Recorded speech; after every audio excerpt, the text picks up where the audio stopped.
This program features live coverage of an African safari and may include animal kills and carcasses. Viewer discretion is advised. Welcome back to Swala Kalahari. It's Yandre behind the camera and Dylan again. We're going to be taking on another magical guided experience out here in this wonderful land. Welcome to all our young viewers. We've got some fun stuff lined up this afternoon. Just a word of caution, we do have, these kudu did catch a kudu earlier, a young kudu, so you may see them feeding on that carcass. Just be warned, it shouldn't be too bad, it's all good. It's a nice warm afternoon, and you can just see they're just relaxing there.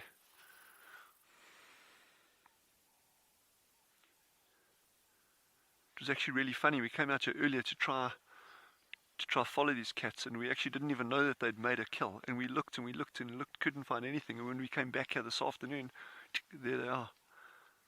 So this is a mother, which is the one lying closest to us, the larger one, and she's got two cubs. It seems to be a male and a female cub.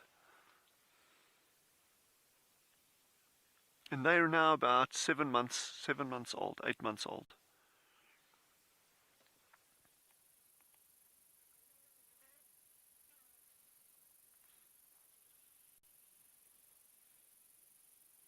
Having a good rest.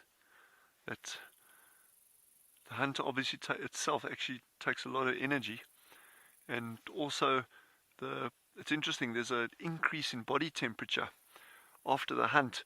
And traditionally, the accepted view has been, well, it's because of the chase and the lungs working so hard, and so the animal gets hot.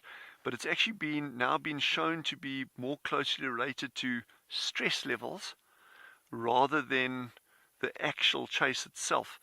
So in areas where there's other predators that could be competing with these cheetah in terms of taking the kill away, and there's obviously a direct potential threat to the cheetah itself, though those elevated stress levels can lead to an elevation in body temperature. And again, that's just a nice example of, as research continues in these kind of fields, you actually start understanding more about the physiology as well as the ecology of an animal.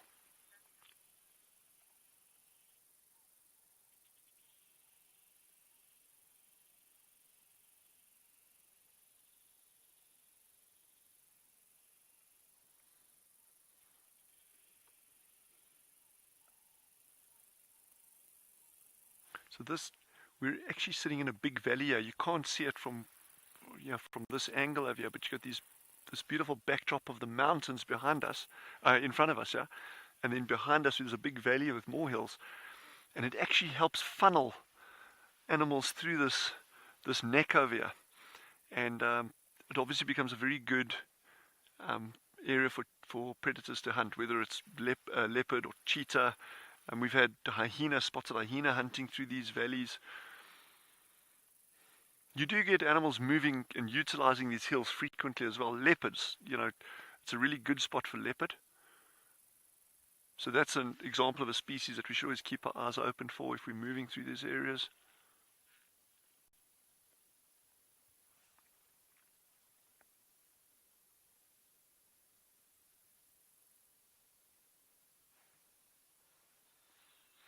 It's very interesting to see the posture of these cheetahs as they're lying down. It's a classic cheetah thing, lying flat just with their head up. And even when they... Good afternoon, everyone, and welcome to this side of the afternoon safari at and beyond Ngala. You are with me, Rowan, and behind the camera, OD or Owen Dal. So sorry about that. It seems like they lost a little bit of signal at Tswalu Kalahari, but you guys will be back with the cheetah very soon. So I've just parked here because we heard some trumpeting up ahead, and you could see an elephant there. I don't know what spooked them or what scared them a little bit, but the trumpeting was quite loud. I'm going to go a slight bit forward to the next patch of shade and actually see what's going on. It's like a small herd. We've seen 3 there so far. Of course, we don't want to be the reason they are spooked either, so we're not going to approach too closely. For now, just park in the shade like this. until we can actually see what's going on. It seems like the one is very, very close to the road. So if we drive past it, we might actually give him or her a fright. They'll turn around, flap their ears and trumpet at us. So we don't really feel like spooking the elephant right now. Let's give it some time to move further away from the road. Of course, hello to all the kiddies. It is the kiddies session now for the next, 40 minutes. So we would like to hear from all of you. Please send your questions and comments through at kidsquestion@wildearth.tv. It's moving off slowly.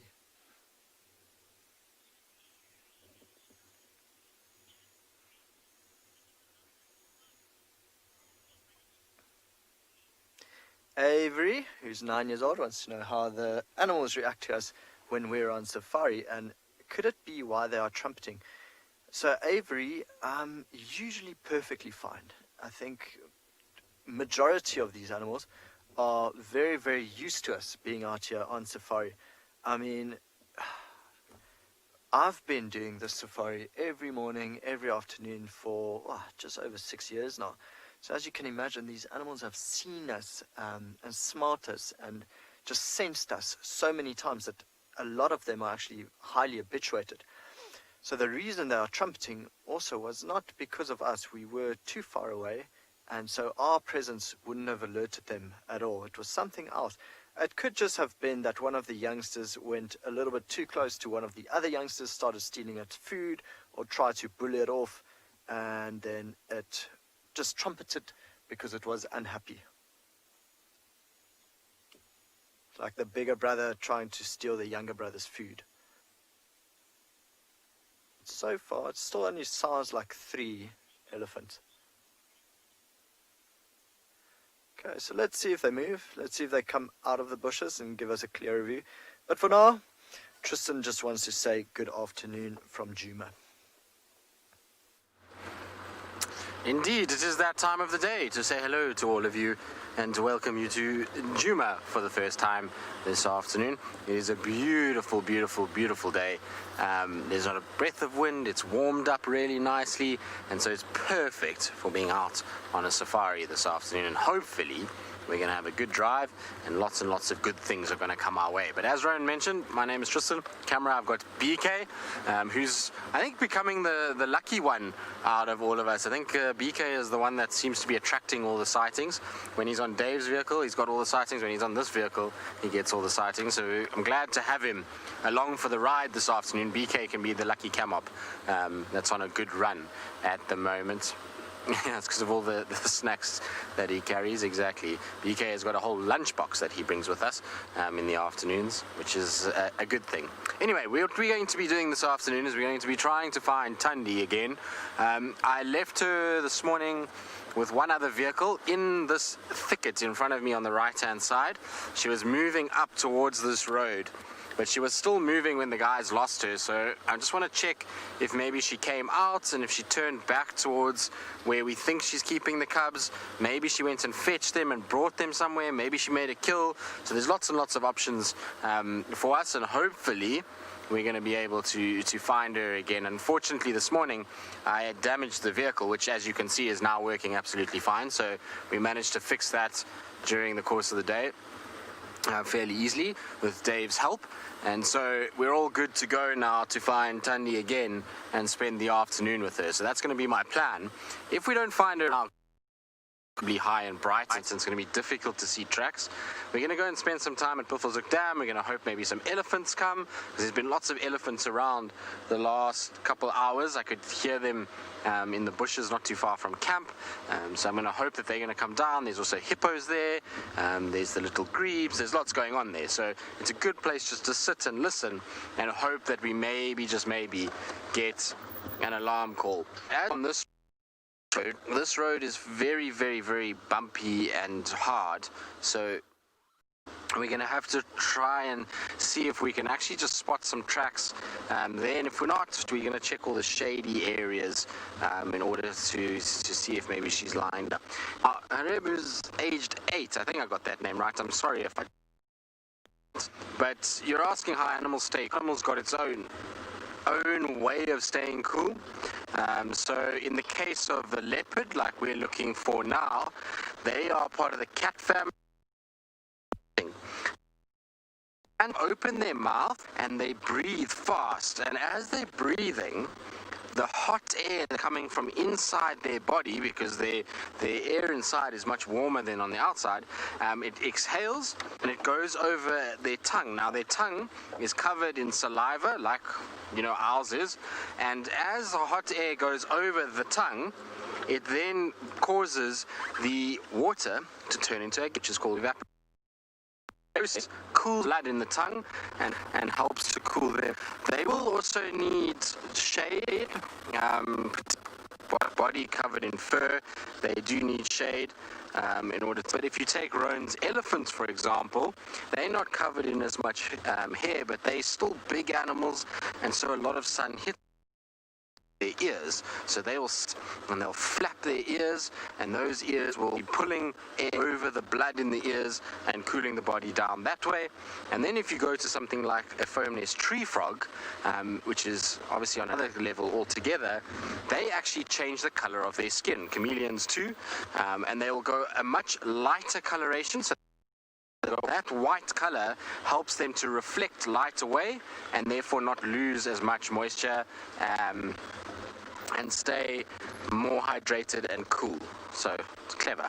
All right, we are unfortunately losing a little bit of signal. It's not a great area. Look around and see if she popped out. Let's send you back across, well, actually across today for the first time to say hello.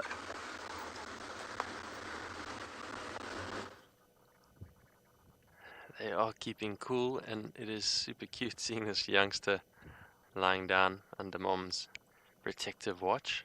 Not something you see very often. Little oxpecker bouncing around there on the ground next to it. Just a lovely relaxed group of zebra this afternoon.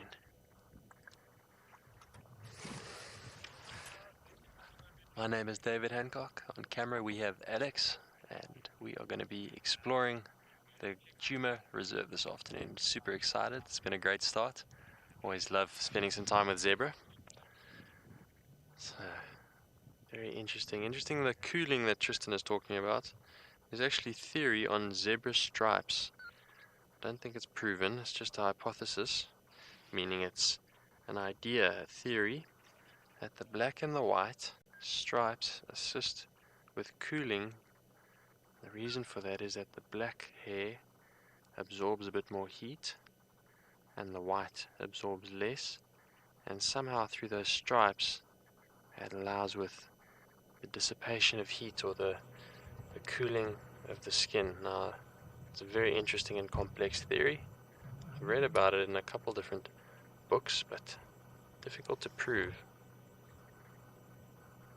At the end of the day, if a zebra wants to cool down, it goes and lies in the shade, or stands in the shade.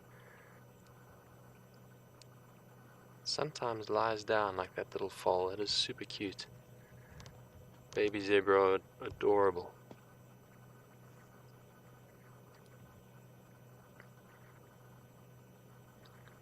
See, it's getting groomed there by that oxpecker. Going through its mane, getting ticks and parasites. So the oxpecker gets a meal, and the baby zebra gets its parasites removed. So it's a win-win.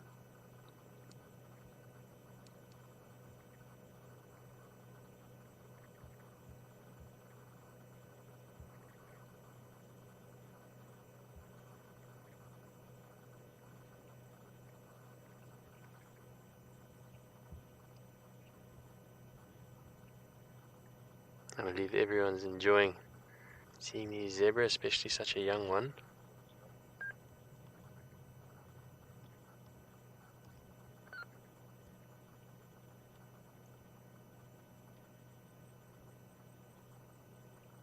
Just chilling here in the heat of the day.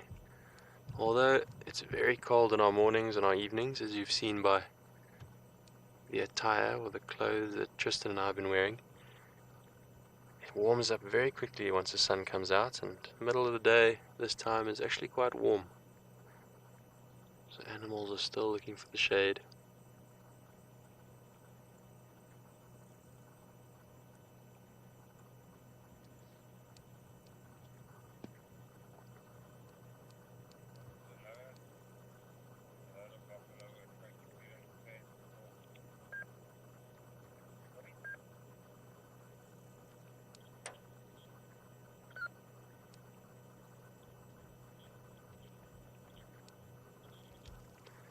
Asaya, you're 10 years old.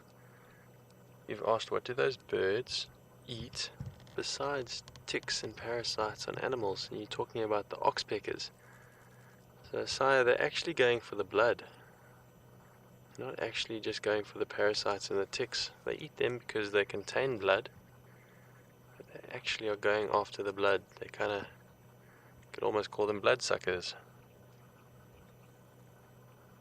Because often you'll find an animal that has a wound, perhaps a zebra that had a close encounter with a hyena or a lion that's got a wound on its backside, and you'll see those oxpeckers constantly picking at that wound, causing it to bleed, and they actually drink the blood. That's actually what they're going for.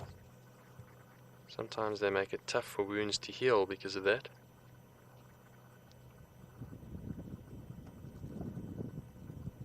But a very important bird out here, because as we just said, they really assist the animals with getting parasites that they couldn't otherwise reach. Well, we're not the only ones with animals in the shade. Let's send you over to Dylan and see what's happening.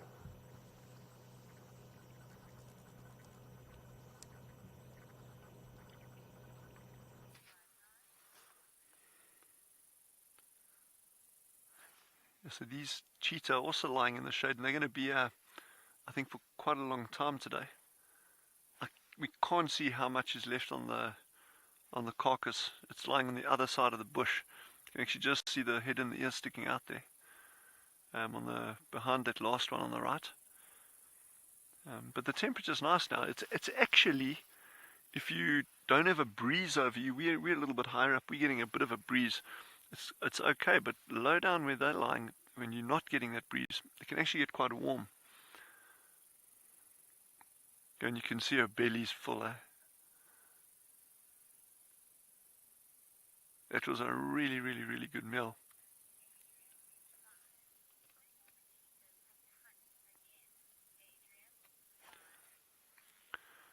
Adrian, that's a very good question. When will the cheetahs need to hunt again? It depends on what size animal that they've actually caught. So this is a young kudu, and there's 3 cheetah. It's a mother with 2 fairly young ones still, so they're quite small. So this meal will actually be fine for them for another 3-4 days. They'll probably finish it this afternoon, even this evening already, but they won't catch again for another 3-4 days. But something to remember is that any predator will actually take any opportunity that it can, if it's easy enough, to actually try to catch something. So what's just happened there? These cheetah have just heard there's a big troop of baboons that we can't even see them, but we can hear them far away on the other side of the valley. That's what attracted their attention. Yeah, that is fantastic to see, eh? But there we go. They're calming down very quickly. See, the mother's not concerned. She's alert, because baboons are omnivores, and a big troop, and this particular troop is probably about 50 individuals, can actually chase a cheetah like this off a kill. If they realize, oh, there's a kill here and it's just cheetah, they'll actually very, very likely actually chase these cheetah and actually take this kill away and feed on it.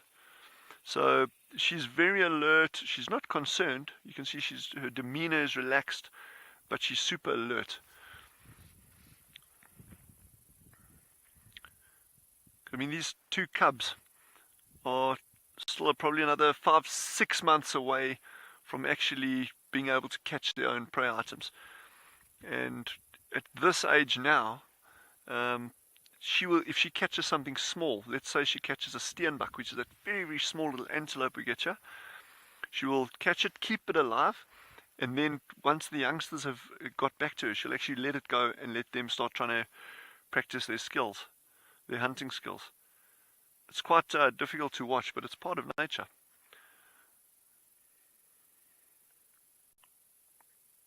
Now all 3 of them are watching those baboons. I can't even see those baboons yet. But of course, cheetah have got excellent eyesight.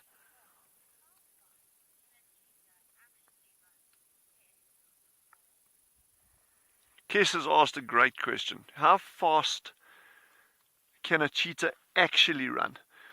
And why I say it's a very, very good question is you'll read a lot of books and you'll hear people say, oh, a cheetah can run at anything between 80 kilometers an hour and just over 100 kilometers an hour, which makes sense if it had absolutely perfect conditions.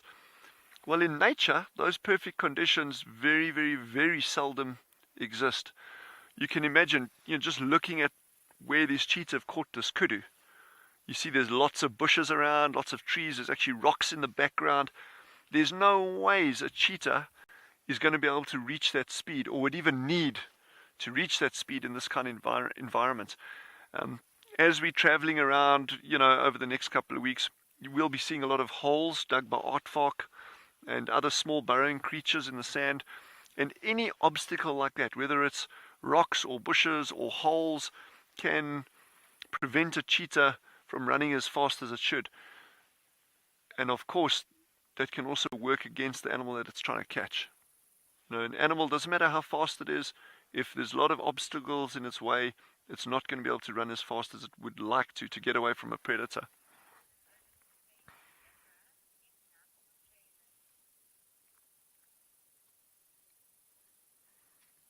So we're going to spend a little bit more time with these cheetah, but in the meantime head over to David and the baby zebra to see what they're up to.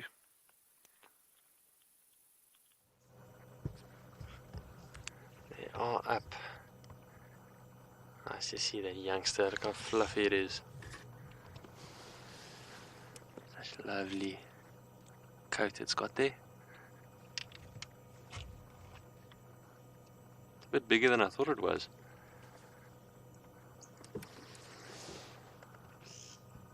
Looked a bit smaller when it was lying down, but still so cute. It's interesting, they start eating grass at a very young age. They still rely on their mother's milk. But one of the animals that really can start grazing early on.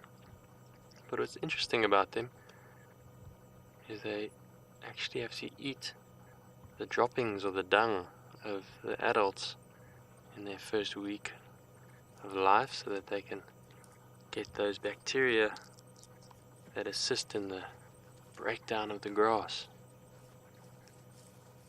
We spoke yesterday about why zebras have such big bellies all the time. They look so fat.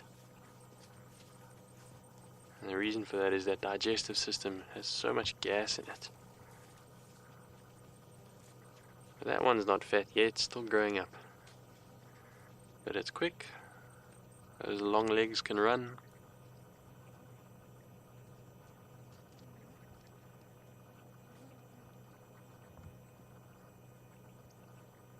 So cute, so glad we got to see the baby. Great start to the drive. Well, it sounds like Rowan has caught up with his elephants on Ngala, so let's send you back to him.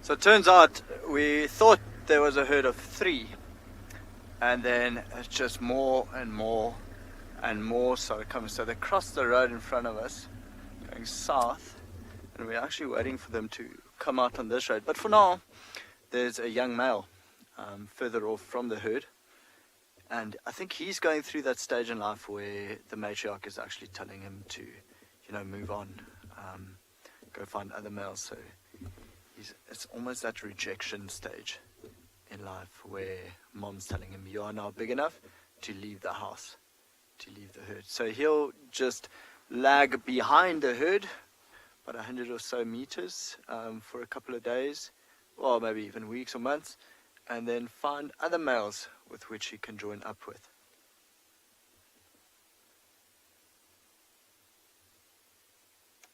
Luckily for him, there's food and water and just everything, everywhere. But he'll need to find some friends or some other males that he wants to be social with. Often you'll find these younger males join up with big older bulls, and they learn all the stuff from the bush, from them, from the older males.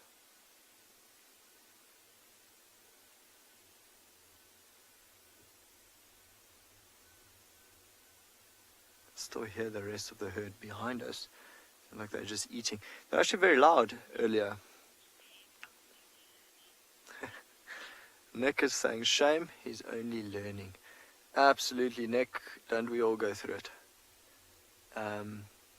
This herd was actually quite loud.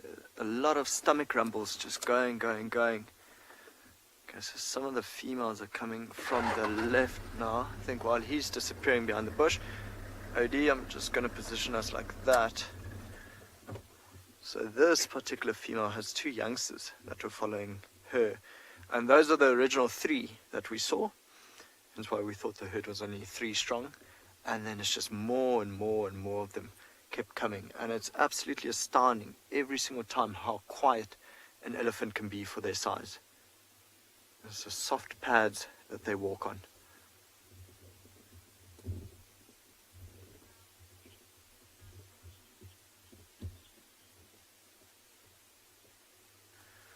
Okay, well, we're going to sit here for a while, see where these elephants go. If they don't come out the bush, we might go to a watering hole. But for now, we're going to send you to Tristan, who's already at a watering hole. We are indeed. We just come up to Buffelshoek Dam. We didn't find any tracks for Tundi coming out, but on that road it's so hard and the light is so harsh still that spotting tracks is really not going to be very easy on that road unless you're walking. Driving in a car is going to be a little bit tricky. So we decided to come to Buffelshoek Dam, see if maybe there were some elephants around or some buffalo, and we had 2 buffalo bulls, but they've disappeared off into the thickets. I'm sure we'll find them again just now. We'll go look for them. So we thought we'd just stay with the hippos for a while and listen. You never know what we can hear from here. Maybe we hear an alarm call of a squirrel or a bird, or you never know, even something like an impala or a kudu shouting, and that could give us an indication of where Tundi is. I suspect she hasn't gone too far from this area, although Tundi can move a lot during the course of the day. She's a leopard that sometimes will walk around even when it's very hot, particularly if she's looking for food and wants to get back to her cubs to suckle. Remember, she's got 2 cubs at the moment, and so she doesn't always want to leave them for long periods of time unattended. So often she'll go hunting and then kind of back towards the cubs. So we'll check around the area, maybe we'll get lucky and we'll eventually find her somewhere in this general vicinity. But nice to kind of come to our hippos, particularly because there's the new little baby one. In fact, there's 2 young ones here. And there's one small one that's in front of that adult there, and then there's another little one just off to the left. I think the little one off to the left is the one that was sitting on Mom's back. Was it last night that we were here? Or the night before? I can't remember now even. But it was climbing, it was last night it was climbing on its mom's back and just sitting there as if to say, you know, this is where I'm going to chill. Poor Mom, unfortunately, was being pushed down by her little infant. Now, a hippo of that size is probably already weighing over 100 kilograms, so you can imagine having 100 kilograms or 200 pounds on your back and sitting there and having to kind of hold that baby up as well as try and breathe yourself. Not the easiest thing to do, that's for sure. And here's some of the birds shouting here. I wonder if it's not a bird of prey or something that's come past. I would imagine that today also, because of the heat spike after yesterday's cool weather, that snakes will be quite active. So I wouldn't be surprised if there's a lot of puff adders moving around. Particularly at this time of the year, the puff adders are busy creatures. As they start looking for mates. It's a little bit early. Normally they start kind of July, August, but it seems like they're quite active at the moment. We've been seeing lots and lots of puff adder tracks, and we've had lots of puff adders. Obviously at Swalu, in the Kalahari they've had, and beyond we've had, and here at Djuma as well. So it seems like a lot of puff adder activity. And then I've seen some tracks for some rather large snakes as well that look like maybe cobras or mambas that could be around.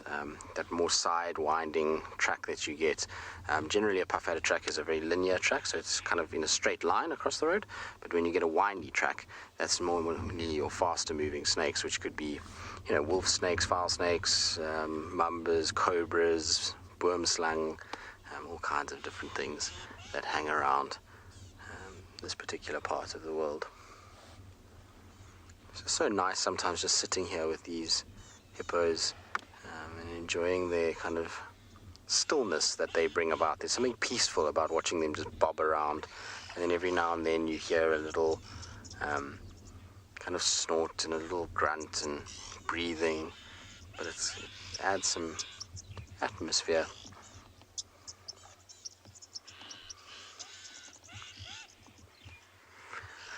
Alright, well, we're going to sit here a little bit longer. We'll see if maybe something else comes down. I might go and see if I can find those buffalo quickly. And in the meantime, though, it sounds like Dylan is off to a cracker this afternoon and has already found those cheetah, and so I'm sure he's enjoying the scene in front of him.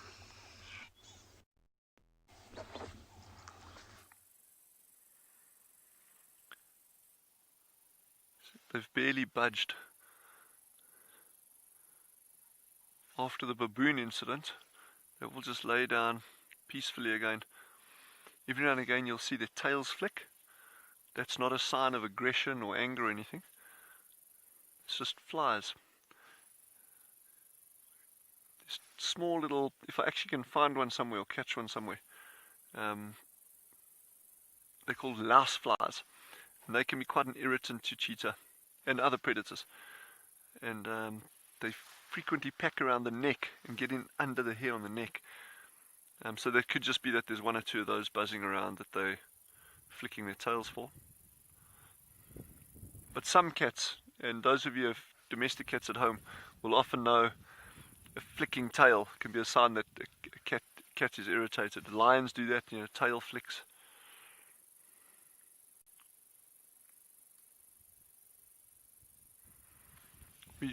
Yandra and I were just chatting, and our thinking is that we might actually just spend quite a bit of time here this afternoon with his cheetah, and hopefully brown hyena come in later.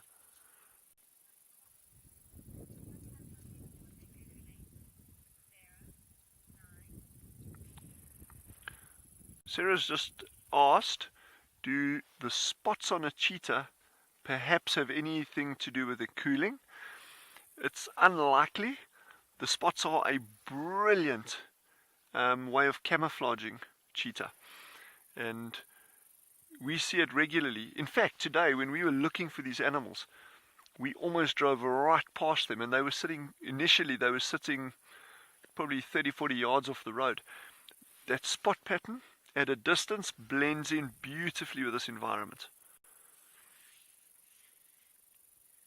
But it's not a bad question there, because if you look at an animal like a zebra, for instance, one of the theories on why do zebras have stripes, and that's a question that gets asked often, is that it actually may have something to do with helping temperature regulation in zebra.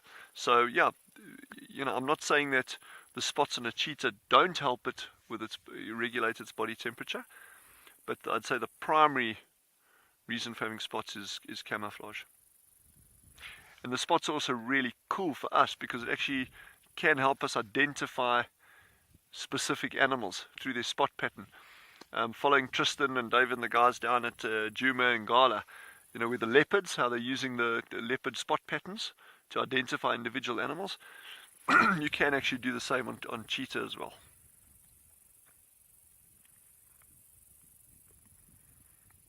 And as we're looking at this cheetah, her left cheek is towards us, and she's got those on her face. She's got those two very, very distinct spots on the bottom left of her cheek over there on the white. That's just one of the identification points in this animal.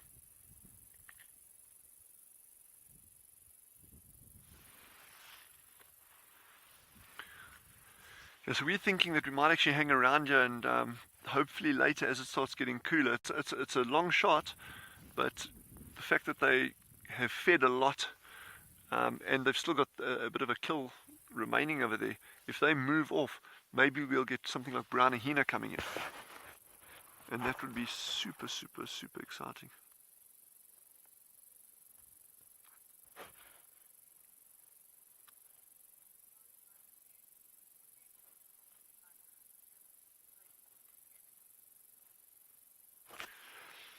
Hope baboons, they don't necessarily bother cheetah if they're at a comfortable distance away from them. But because baboons will actually eat meat occasionally, it's not that they will actually harm the cheetah, but they will come in and try to take that kill away from them. And obviously the cheetah aren't going to wait around for baboons to do that. So they'll rather just move off. You know, they've eaten a lot already, and the baboons will just eat what's left over there. But yeah, if baboons, we've seen baboons chasing leopards here on Swallow. And so any of these predators, I mean, the trooper baboons can be 40, 50, 60 individuals. And those big males, the ones that can defend those troops, can be very, very, very aggressive. They've got really big teeth. So all of these kind of cats, including leopard, will normally be very cautious of baboons. And particularly a female like this with youngsters.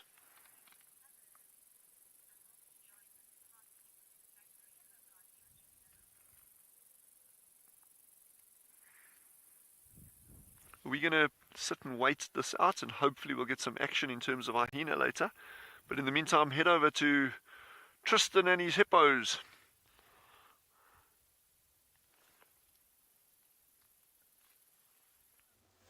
I'm sure you'll get some action maybe a little bit later. There'll be some jackals arriving and all kinds of other things. Maybe a brown hyena, if we're very lucky, might arrive that side.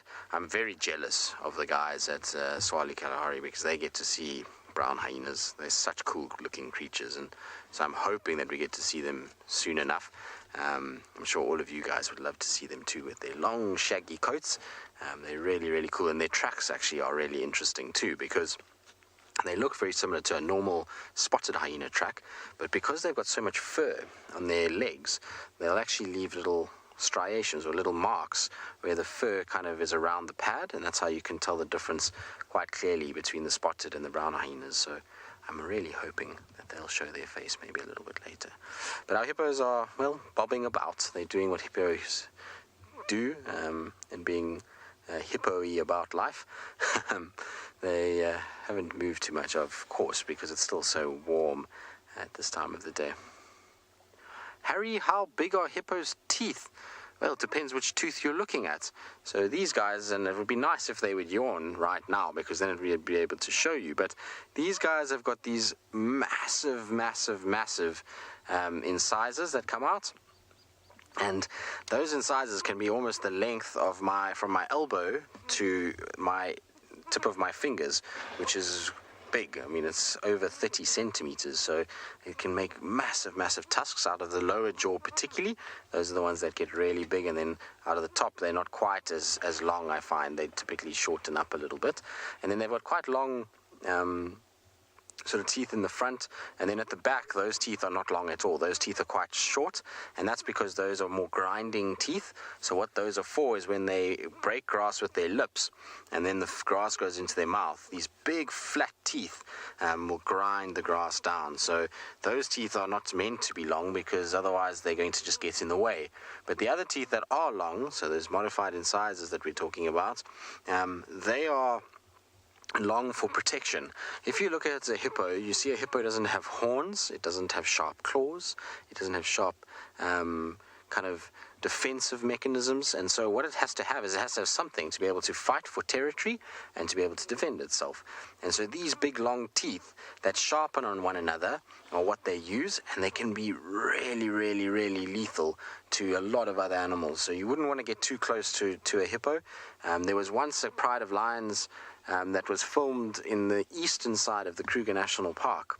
And on that eastern side, there was a big pride, and they sometimes used to hunt buffalo and giraffe, because they needed enough to feed all of them. And the one time they tried to hunt a hippo, and the lioness got hit by the hippo and bitten, and the tooth of the hippo actually went through underneath her jaw and out her mouth and then up towards her eye. So you can imagine how far it goes, and that lioness actually survived, which is pretty crazy. It was able to survive that. But hippos are not something you mess around with. There's been a few animals that have unfortunately learnt their lesson by getting too close, particularly predators. And then obviously people too. There's been a lot of people that have been attacked by hippos, and so long teeth, and like I say, to try and kind of protect themselves more than anything else. All right, now another animal that has a modified incisor or tusk is an elephant, and it sounds like Rowan has found his ellies going down to another waterhole.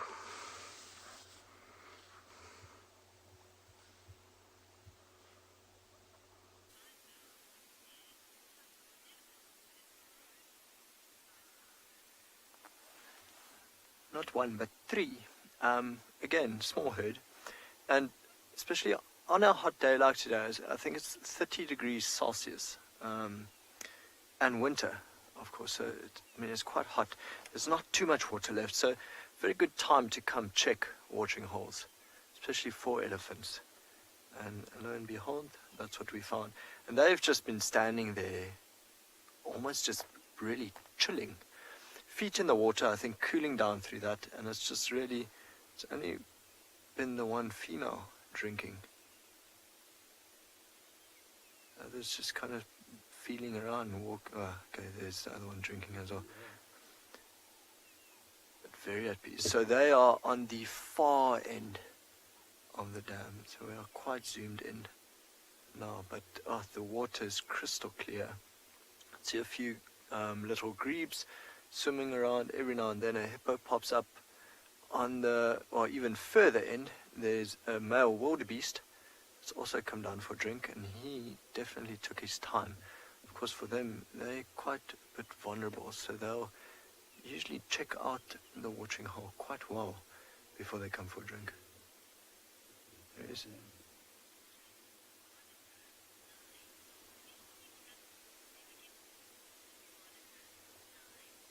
Ranica, oh, he's going to roll around. Sorry, Ranica, I'll answer your question now. What he's doing now is depositing his scent. They've got a scent gland just below their eyes. There we go, he might just roll all the way over. Scrubbing the face into the dirt. There we go. Territorial markings. So Ranica has asked, do I think animals ever get bored?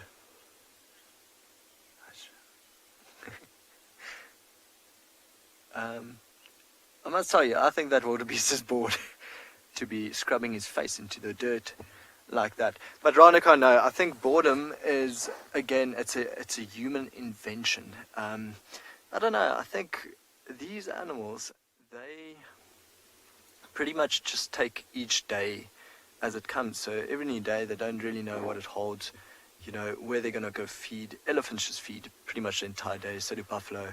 Then they go drink, they cool down. It's not like us who has a schedule to maintain, and so if you don't have a lunch meeting at 1 o'clock, what are you going to do? Oh no, I'm so bored, there's no one to go out to lunch with. So I think that's more of a human thing. I've often wondered about our dog, whether he is bored with the garden, because you take him for a walk every day, but other than that, he's always in the house and he's always in the garden, so he doesn't get to leave it. But I just don't think animals perceive it that way, not like humans do. There's a little grebe sailing around. The wildebeest has now left. He's scrubbed his face all over the soil there, and he's done. He's out of here.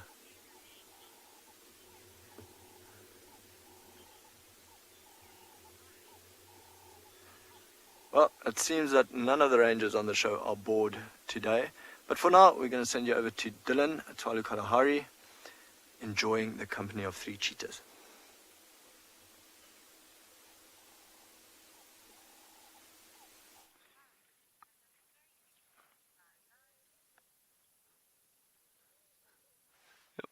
Ronan, my colleagues down there are quite right.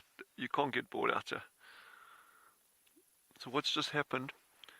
The 2 youngsters walked around past the kill. The one went and lay down, and the other one actually dragged the kill a little bit closer towards Mom, further into the shade towards us, which is really cool. Now that one's just got up and they're both feeding. Mom's belly is really full, but I think she'll feed a little bit more just now. And she's going to want to go down to the water later, after this meal. She's still keeping a good eye on those baboons, and we still can't see them. We can't even hear them anymore, but she knows that they're down that way.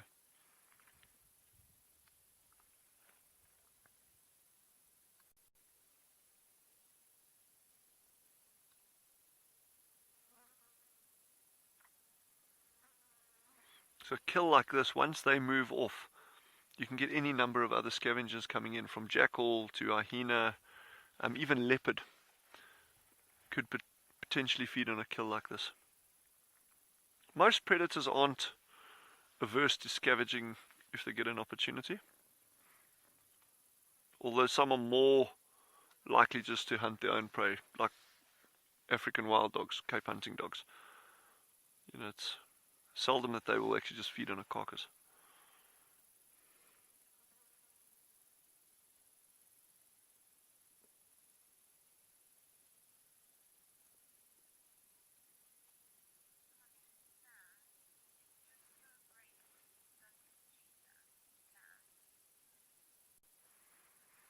Correct, Sam. It is great to see so many cheetah. We've actually got a number of different groups that the guys see occasionally, and the largest group that we've seen recently is up to 5 cheetah together. 5, and those are ones that are already independent of the mother. That was a group of 5 males. So imagine seeing that. Imagine seeing a female with 5 cubs. That would be quite something.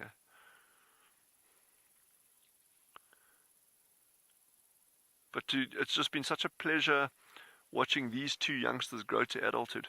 And I mean, they still got quite a few months to go still with mom and a lot of learning. But they almost at that point now where you could say, okay, there's probably a 90% chance now that they're going to both reach adulthood. You know, if it was 4 months ago, you know, then it's really touch and go because anything can happen. You know, they're not big and fast enough to really get away from other predators, you know, whatever kind of danger it is. Whereas now, I mean, geez, these little guys would pretty easily avoid other predators if they had to.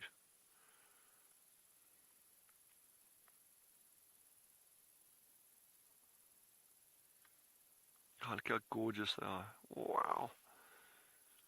But those tear lines on the face are just so distinctive with those orange eyes.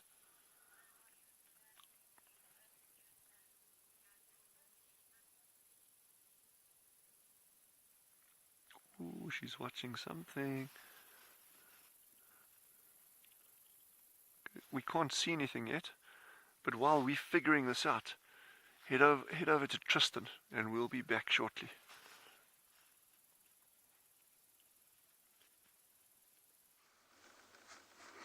It'll be interesting to see what it is. Female cheetahs are obviously very wary at carcasses when their cubs are around and will constantly be on the scan. It's so nice to talk about female cheetahs and cubs again, something we obviously don't see a lot of in this part of the world. Our leopards really dominate the landscape here, and so there's not really much of a chance for the cheetahs. The terrain doesn't suit them and too many other predators to compete with them. But what we have found is 2 buffalo bulls. Now this is something a cheetah wouldn't have to worry about, nor would a buffalo have to worry about a cheetah, because the likelihood of them hunting buffalo is almost 0, particularly big bulls like this. These are really reserved for only the biggest of the big cats out here, and that is the lions. And it's been really interesting to kind of see how the lions just haven't really gone after buffalo since I've been here, yet we've had so many buffalo around. It's weird how they've just kind of missed each other ever so slightly, and the days that the lions have been here and versus the days when the buffalo have been here. Anyway, it's that time of the day where I need to welcome all of you that are joining us now after the kids dedicated session for the beginning of the drive. So those of you that have joined us, it's a very warm welcome. Those of you that were on with us already, well, carry on watching. Remember, you can ask questions now, and you can use hashtag WildEarth or @FC on the YouTube chat streams. And for the kids that are going to continue watching, you guys can still send your questions through the same way that you were prior to now. So hopefully we'll hear from a lot of kids still. It's always nice to have the youth watching. But it's just these 2 boys are a stark reminder that we need to be a lot more careful about what we're doing when we are tracking at the moment. These guys are going to be more and more prominent, and we're going to find a lot more of these guys hanging around the area. As these herds move through, you often get these bulls just sort of sticking behind, particularly because we've got really nice water holes, these big water points, and often right next to them, nice drainage lines, which are perfect cover for them. There's food, there's water, and so we're going to have to pay attention when we're walking in those drainage lines. You know, for the last 2 years, we've had so few buffalo that it's been really simple to walk around. You haven't even really had to think about buffalo. I mean, I remember there was a time where I went about 6 months without seeing a single buffalo track on this reserve. And now all of that has changed. You know, there's a lot more activity when it comes to buffalo, and so you're going to have to be a lot more careful about what we're doing and how we go about our business. But I must say it's really nice to have them back. There's something about a buffalo. I mean, I know that they do not look that exciting to a lot of people, but there's some mood and atmosphere when you're around buffalo where you just kind of feel a little uneasy almost, because they are so grumpy at times. You almost feel like, you know, anything could happen at any point. So I always like that about them, and they obviously have these incredible interactions with the lions, and so seeing that interaction is always quite interesting. It also means if lions catch them that they generally stick around for a little bit longer than they have been of late. So buffalo are going to be a really good part of this winter, that's for sure. Cindy Luhu, these really are beefalo. These guys are bulky and big, and just look at the size of that one's neck. If you take that neck area and you use the horns, or the oxpeck is actually really a nice kind of size reference. This bird and how many birds you would have to make up just for that neck alone. It's absolutely amazing how big and strong they're looking, and the condition of the buffalo this year is what's so nice to see, because, you know, previously the buffalo really didn't look good. The last 5 years we've seen skinny, weak, almost sorry state buffaloes, but these guys now, and the herds in general, are all looking much, much healthier. They've got nice muscular structure on their hip areas, on their necks, and they're looking like they've had a good year of food, which is wonderful to see. And hopefully this means that the buffalo numbers are going to start bouncing back a little bit, and we're going to start to see a lot more buffalo again. Storybook, I have heard of it, and I can't remember from where, of a cheetah hunting a buffalo calf. I've got to rack my brains now, but I have heard of it before. It's not something I think would happen very often, but it is something that I've heard of, and I think I even saw a photo of it once. I must try and remember where exactly it was. Probably in the Mara somewhere, or East Africa. But look at that stare that this guy has got. Grumpy. This one is a lot more wary than the other one. It's the younger of the two bulls, and shorter horns, but far less comfortable with our presence. The other one is a lot more kind of relaxed and just meanders around, but this one is always staring at us when we're moving. And you can see he's young because of his ears are not tatty at all, and very little in the way of lost fur on the body itself. All right, as these guys disappear into a thicket where we're not going to follow them, let's send you back to Swali Kalahari with Dylan and find out what's the biggest thing he's seen the cheetahs there take down.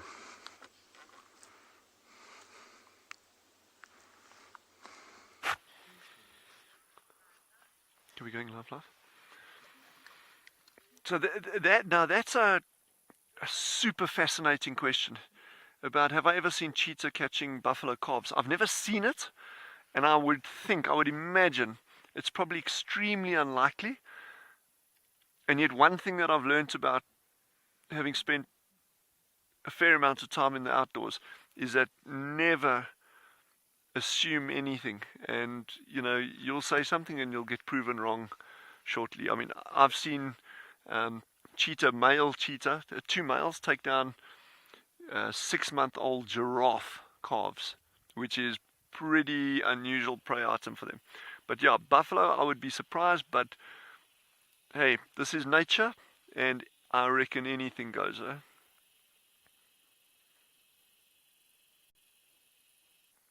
She's still staring intently in the direction from where the baboons are making a noise, while her cubs just couldn't care less. They're just interested in that carcass.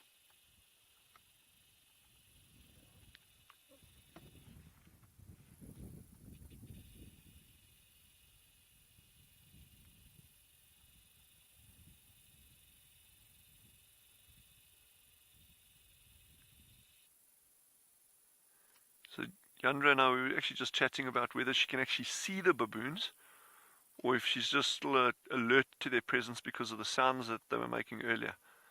But whichever, you know, she doesn't seem too concerned about it.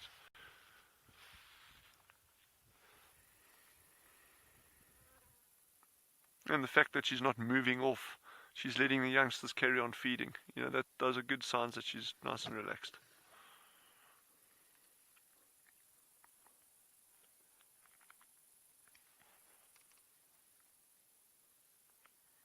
See, those 2 single spots in her left cheek are very noticeable, very prominent.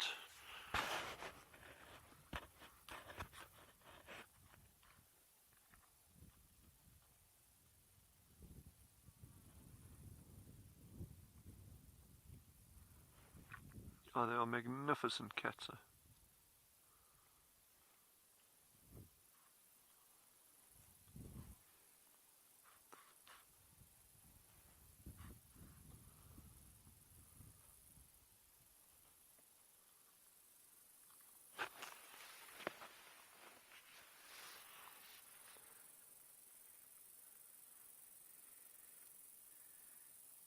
She may lay down again. I think she will. It's certainly hot enough. There we go.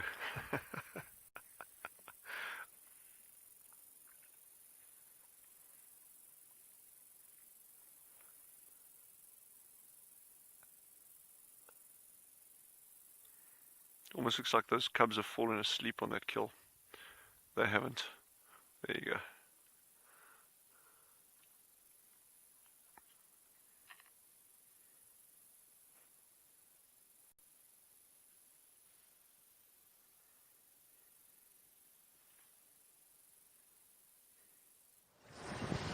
Welcome back. Sorry about that. It's been a little bit of a gremlin on Swallow's side. But all good this side. Alex and I are busy cruising through Simbambili looking for some tracks.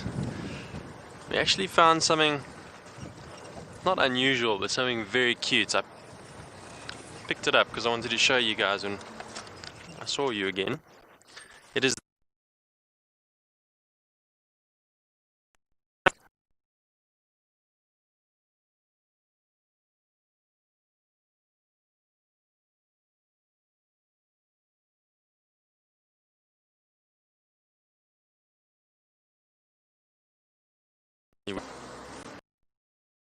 that.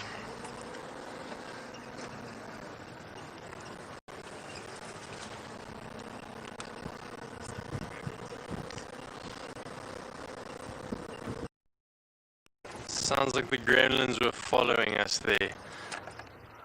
What I wanted to show you was the cutest little droppings you've ever seen. I know droppings are not normally something you would consider cute. These are baby elephant droppings. How funny are these? Would you ever imagine that 5 little elephant droppings could fit in my hands? I know it's just poo, but something cute about it. I can just imagine a very young baby elephant depositing these little chocolate eclairs in the bush. Thought that was pretty funny.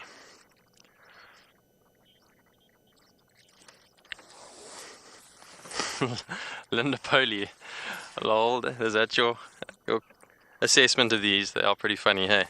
Put them back in the ground so that they can decompose and go back to nature. You gotta take it all in, Archer. There's so much to find comical and find amusing. There's so much cuteness and color and humor, and even watching elephants together, youngsters play. Well, let's go back over to Ron and see what he's up to.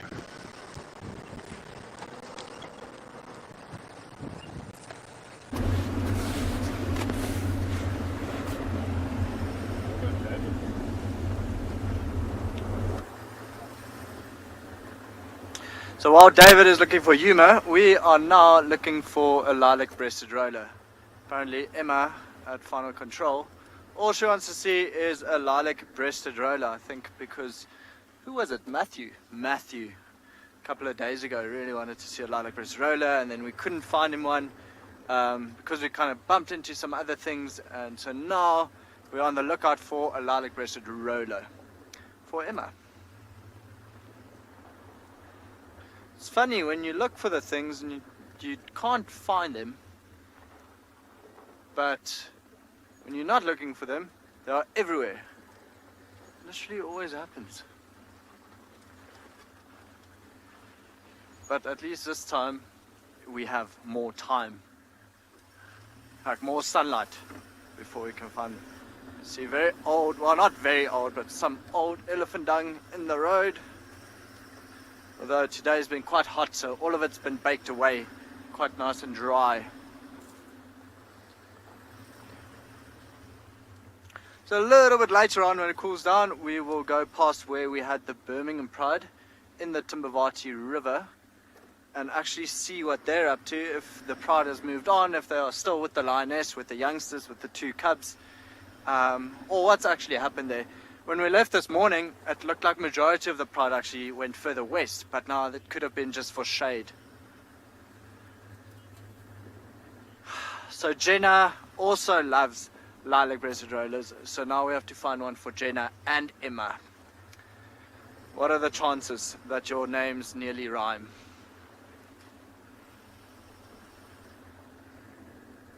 Jenna and Emma, I'm sure we can find one. Oh, and you're going to have to act very quickly if we see one flying over. A lot of the time what gives them away is that ugly call. Really not a very pretty voice to such a magnificent bird. But like I always say, you can't have everything, can you?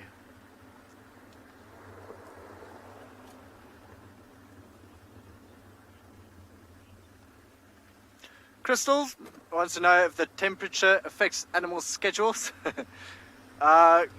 Crystal, yeah, it affects their behavior into the length of the day. It's with winter, you'll see, I mean, you can even notice with these live drives how we pushed the time later in the morning and then made it earlier in the afternoon, just because animals tend to be more active during the cold of the day, well, predators at least, and then during the heat of the day, especially winter time now when it's so dry, you'll find a lot of animals going to the watering holes to drink, whereas in summer they would actually go earlier to the watering holes and try to stick to shade during the heat of the day. So absolutely their schedules are affected by the temperature.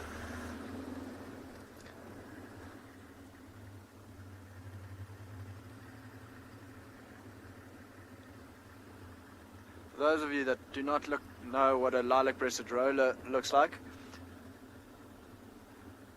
it's literally the bluest bird that we can find out here. So while we look for this thing, it shouldn't be that hard, we're going to send you back over to David, who's found an impala.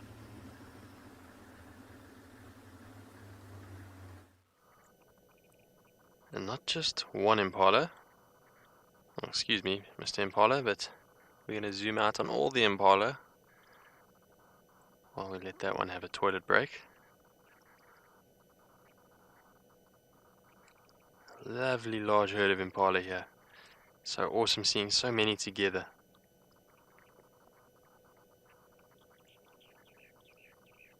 And many of these adult females could be pregnant already now, coming to the end of the rut. And next year, or the end of this year, end of the year into early next year, the babies will be born, replenishing the numbers in the bush. This very important key species out here. And that is the big ram here at the moment. The dominant males will succeed in fighting off subordinate males, and the reward is breeding rights, so his genes will be passed on. I'm sure he has sired many lambs this season.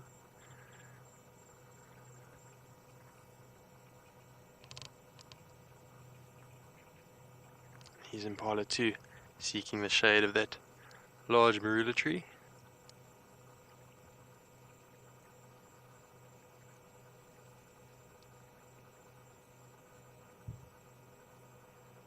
And of course they're choosing to spend their time out here in the open where they can see.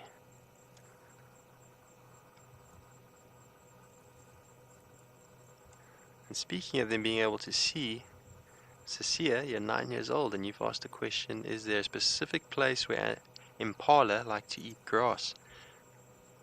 Now there is. They like these open areas. They don't only eat grass, they also like to eat leaves and some species of different plants and grasses, so they're mixed feeders.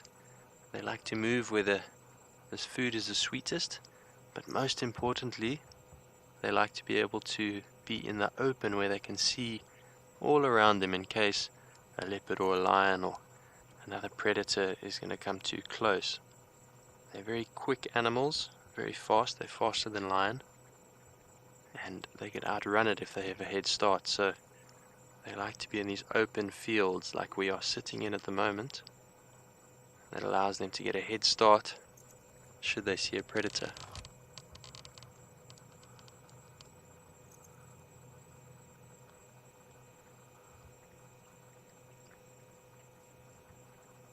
A very common animal that we have out here. It's still strikingly beautiful. I love those black lines on their bums and those different shades of color along their flanks. Samantha, you said you cannot wait for lambing season. That was very, very loud. Just heard some elephants shouting down in the valley. You may have heard it. If you didn't, we'll go down there and investigate, hopefully find them for you. But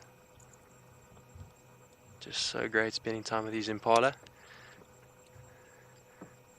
I hope they all stay safe. Of course, they're an important food source, but they are just also cute and pretty animals. You don't want any of them to come to any harm, but that is the cycle of the bush out here. Things keep going.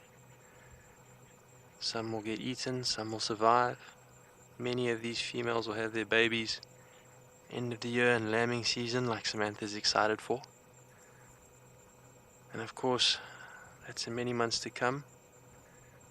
We will be out here, but we do need your continued support to be able to keep doing what we do. Remember to follow that link at the bottom of the screen. Show your support, and we really appreciate it.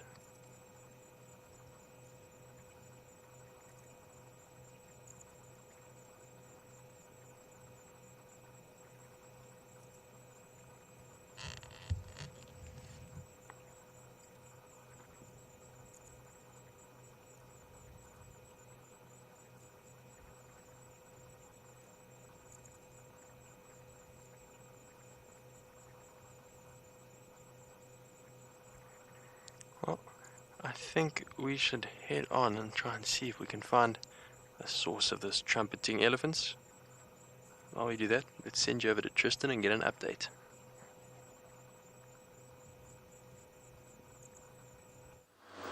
Good luck, David. Hopefully you'll find your trumpeting ellies.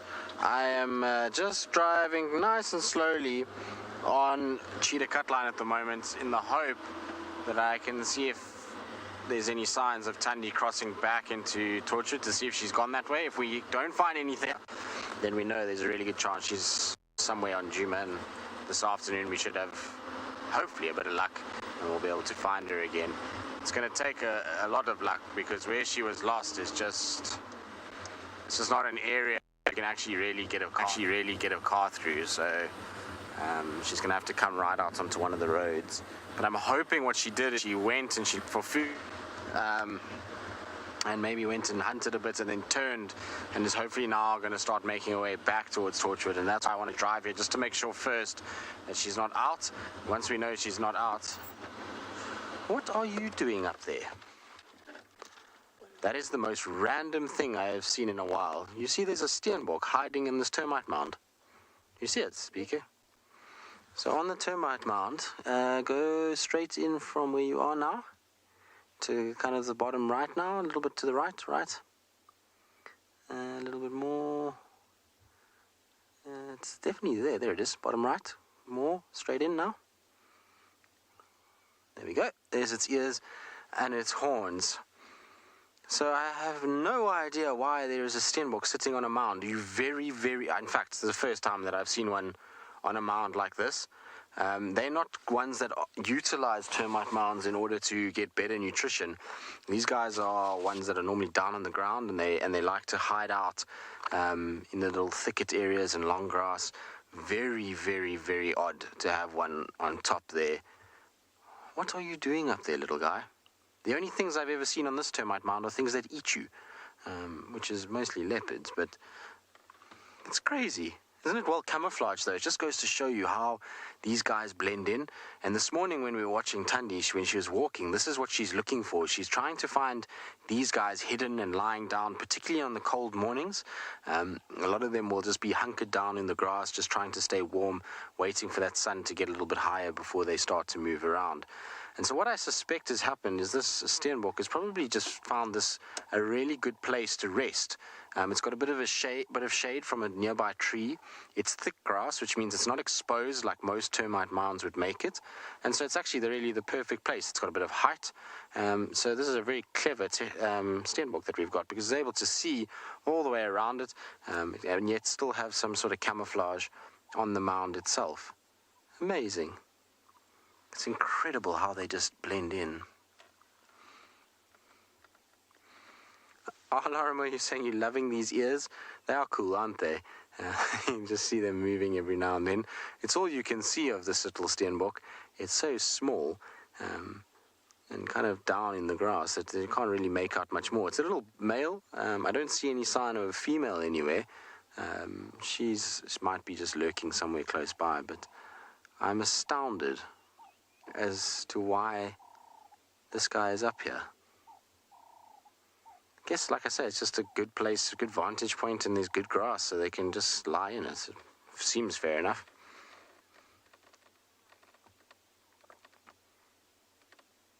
That's madness.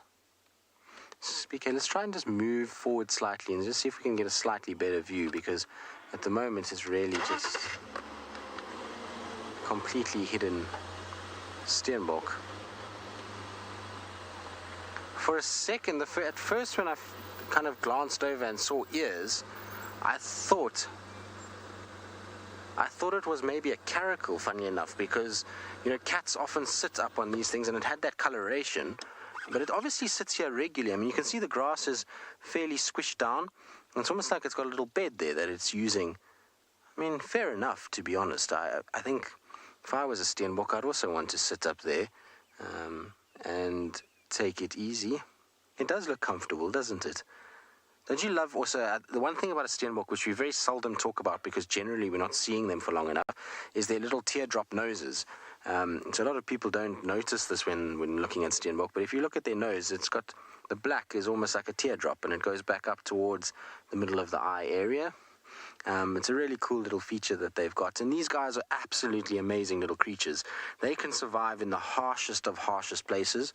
So here in this particular area, yes, we are an area that does get dry in the winter, but we generally have quite a lot of food and water, and particularly because in this part of the world there's a lot of pumped water points.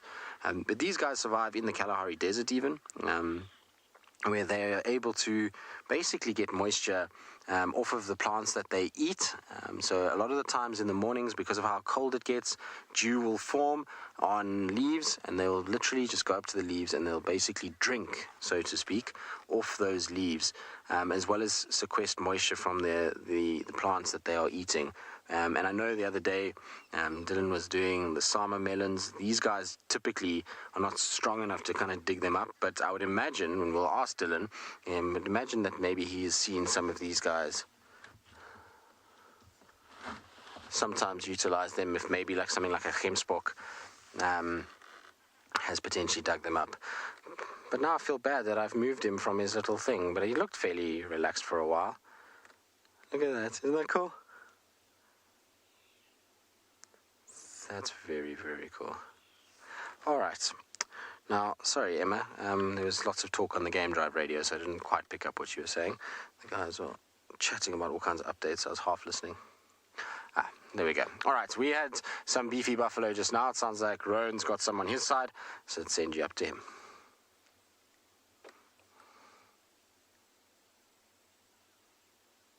Probably not so cute. Oh.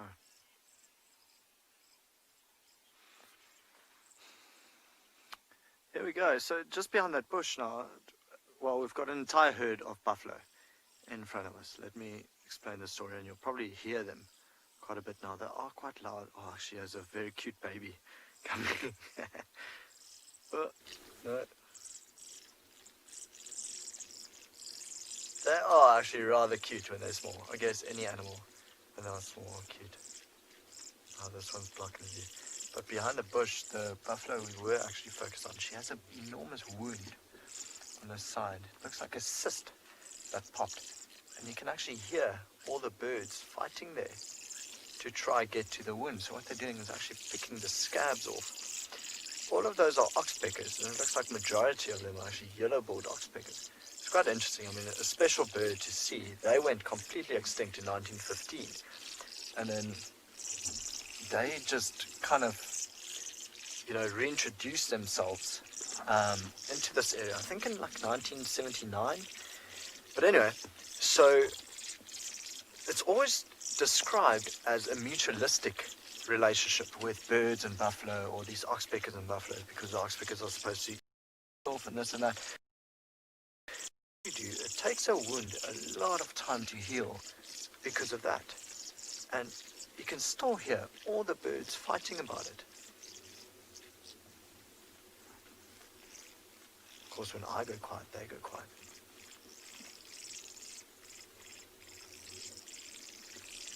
There we go. And she had a lot of oxpeckers on her.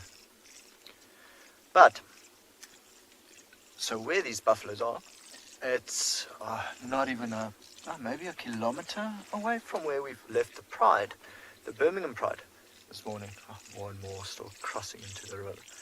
And like I was describing earlier, a herd of buffalo makes a lot of noise. So I actually have no doubt about it that the Pride would have heard them, crossing over the river.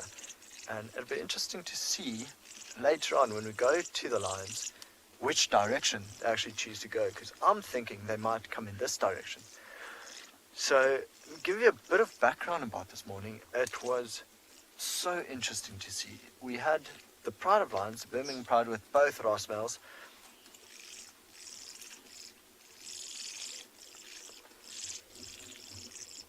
So Zessa is saying it's amazing how something so large can hide in the bush. It is absolutely amazing, and they can blend in rather well.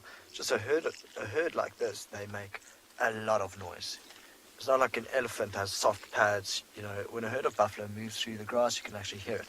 Anyway, so the Birmingham Pride this morning, we had the entire Pride, both Ross males, and we sat with them for a while, and then when we were leaving, trying to go up to the other bank, we found the lioness with both her cubs. And it was the first time that the cubs actually got to meet the Pride. So the introduction happened just this morning. And when we left, it looked like majority of the Pride was actually leaving, or maybe just looking for shade. So I think in a little while, we'll probably head over that way and see if we can find them. The majority of the herd has crossed now. It's still quite a few older females still coming. Might be followed by a couple of older males, but it sounds like majority of them are now to our left. So having a herd of buffalo like this is very, very good for the area, because as they walk, they loosen the soil. Very important. Okay, so I think we'll leave the buffalo, and go see if we can find any sign of the Pride, if they've moved at all. Oh, that female looks pregnant. But for now, we'll send you back to Dylan on Twali Kalahari, I think still with the cheetah.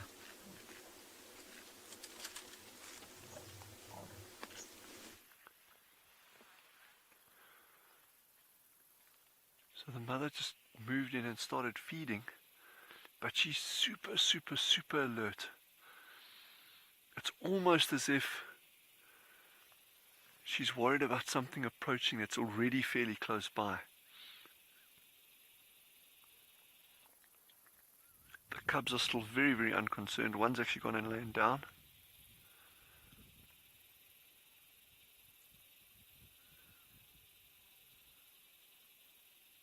The direction she's looking now, that's the area that's really been drawing her attention recently.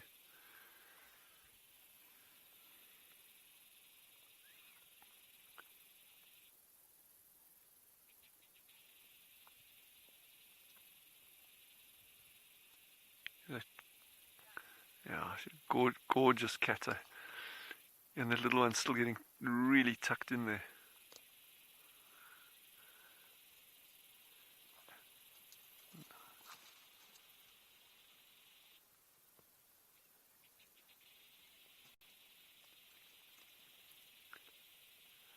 Just moving it right across into the shade.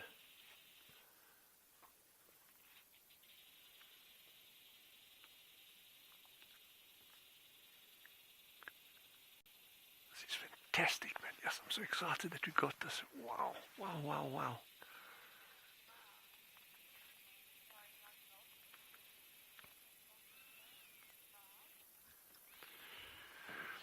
Bob, it could be that she's worried about vultures, but very, very unlikely. We've got plenty of vultures here, not a huge diversity, but nice numbers of them. Notably, white-backed is the most commonly encountered one, and then lappet-faced, which are the largest ones, massive black vultures, and then very occasionally Cape vultures. But what we find right along the mountainous areas where we are now, there's so much turbulence in terms of this warm rising air and getting swirled over these mountains that we don't tend to find a lot of vulture activity over these areas. So I would be very surprised as to where the location of this kill is if she was concerned too much about vultures. I think it would more than likely be something like hyena, possibly leopard. I would stake my money in this area on hyena being the bigger concern for her. And either brown hyena or spotted hyena.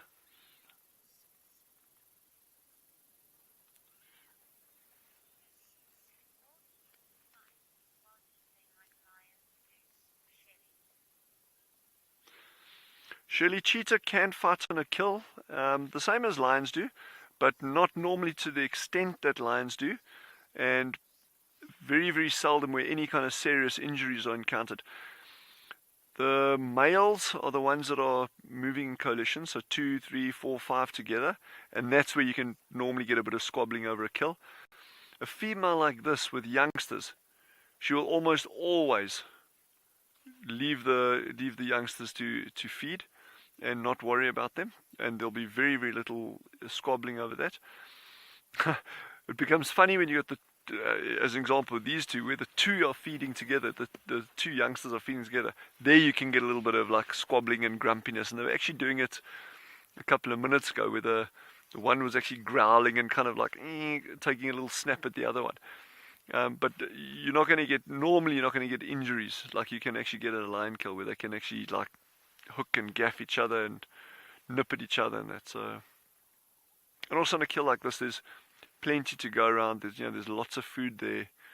It's almost finished now, but they've all had a good meal.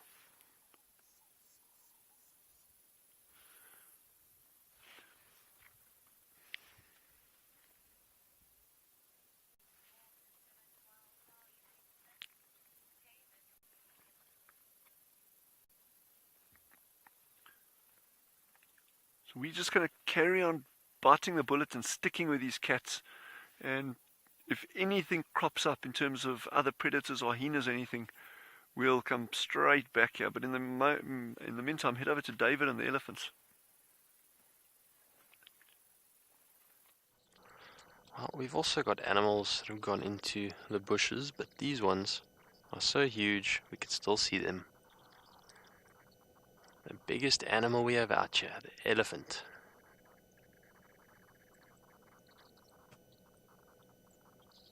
we managed to locate this herd. Remember a little while back when we were sitting with those impala, we heard lots of trumpeting. And this was the source. There are some youngsters in this herd. So maybe there was some jostling or playing, or one of the youngsters got a fright, and that was the reason for the trumpeting.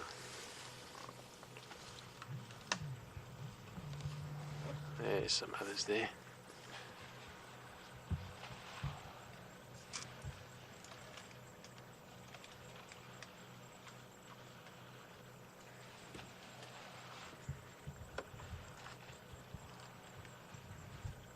Look at the little baby. It's been an afternoon for babies. Let's go a bit forward and see if we can get another look.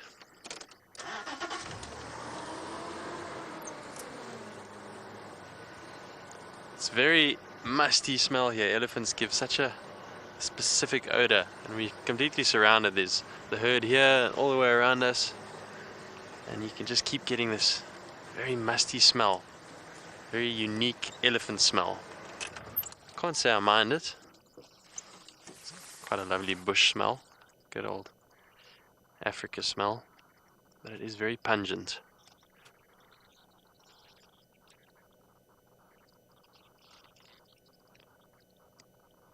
Can imagine to maintain a body that weighs a few tons, you've got to eat a lot of greens, and those greens have to come out, and with it comes the odor of fermentation, and that's what we're smelling.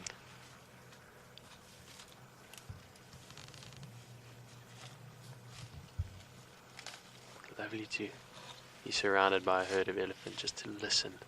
Why don't we listen for a few moments as they break branches and make a meal out of everything.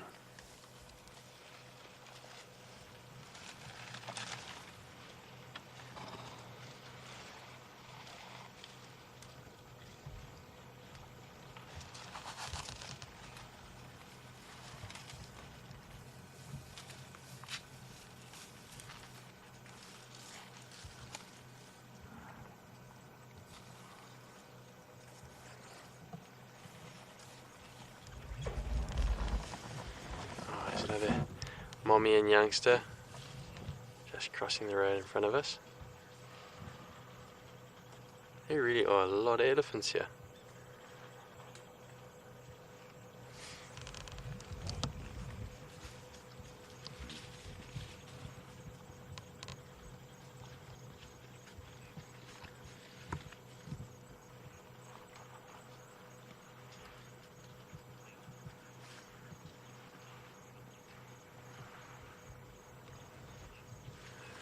Melinda, you've asked a question about elephant social structure and if elephants stay in the same herds for their entire lives. We're going to chat about that as I just inch forward. I want to see if we can get around the corner and kind of get an idea of the rest of this herd size. So Melinda, the females will, yes, they'll stay with their mothers in the herd. I suppose they can fragment off at times and perhaps form different social structures, different herds, but predominantly in my experience and from what I know about elephants, the females always stay in the herd.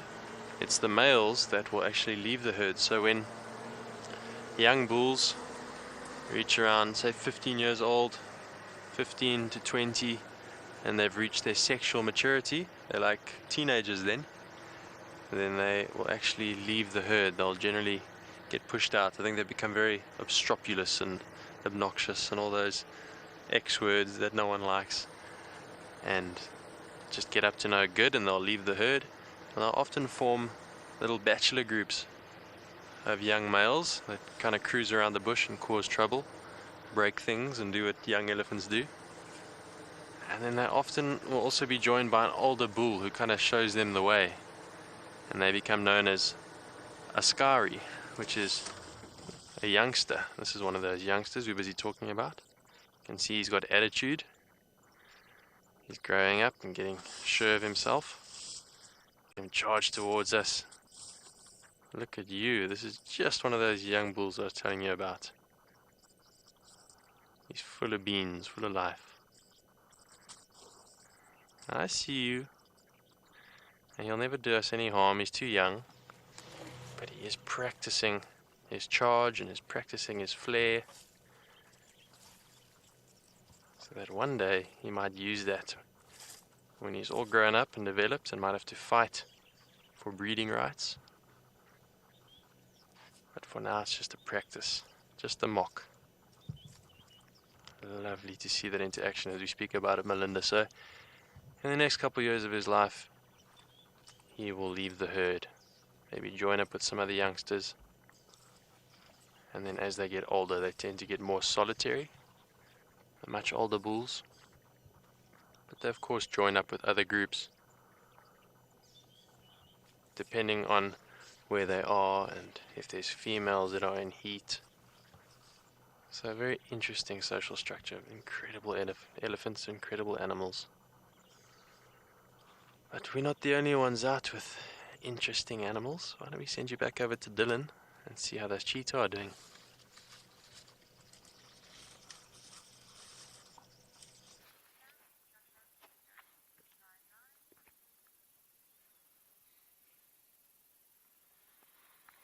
So Mom's just dragged that kill right around the bush into the shade. We've just repositioned to get a slightly better angle there. That's one of the cubs watching us. Mom is on the left.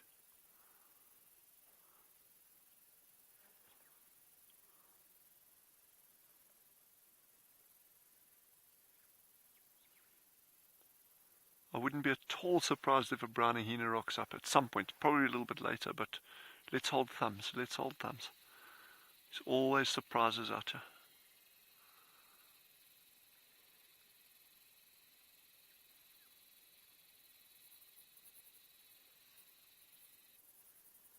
It's just wonderful to be able to watch this behavior, this constant vigilance.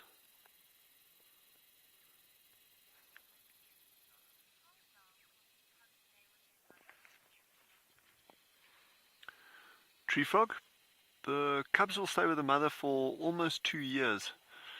We've actually seen it here on a number of occasions when they leave the mother at about 18 months, which is quite early, but normally you'll be looking at about roughly 2 years.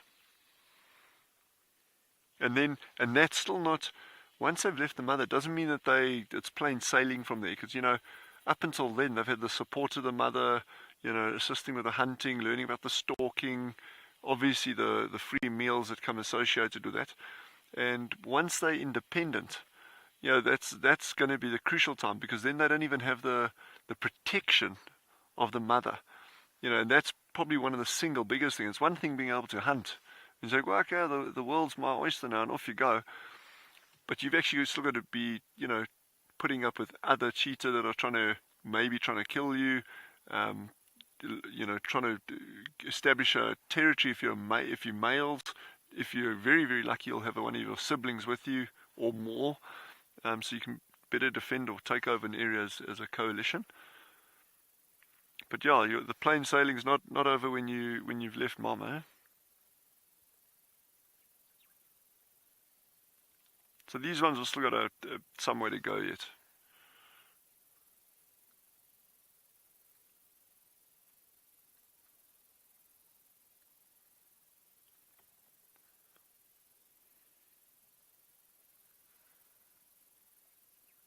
And cheetah coalitions are common.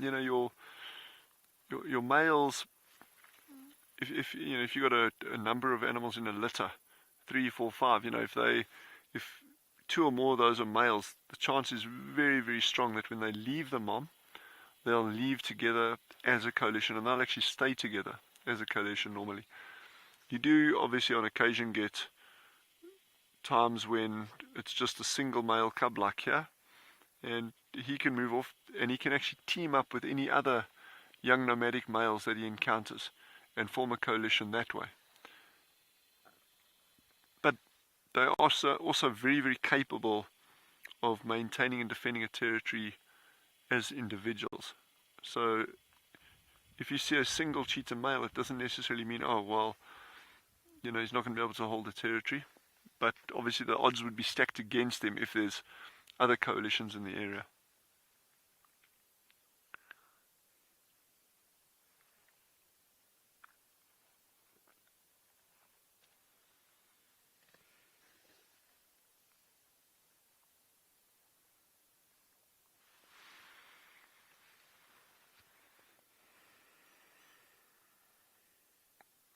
Oh, it's beautiful actually. I wish I could describe the smells to you in a better way. This grass that the cheetah are lying in there, and that's around the vehicle, is called Kalahari sour grass, and it's got this super distinctive scent. Wow, look, she's got that whole kill up now.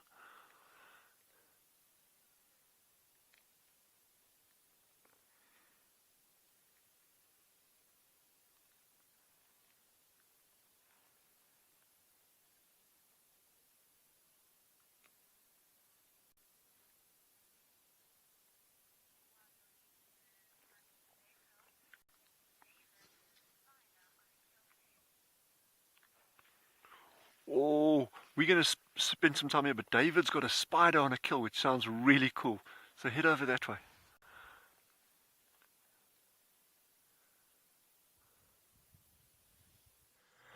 Well, unfortunately not on a kill, but she is just chillaxing here in her web. This is pretty cool. We didn't expect to see a golden orb spider. Just still sitting here in this herd of elephants. They are still all around us. We just stopped to admire the beauty of this golden orb. Coming to the end of her season now, she won't be around much longer. But incredible spiders. We're going to have to wait until our next summer season before we see them again. This may be the last one I see.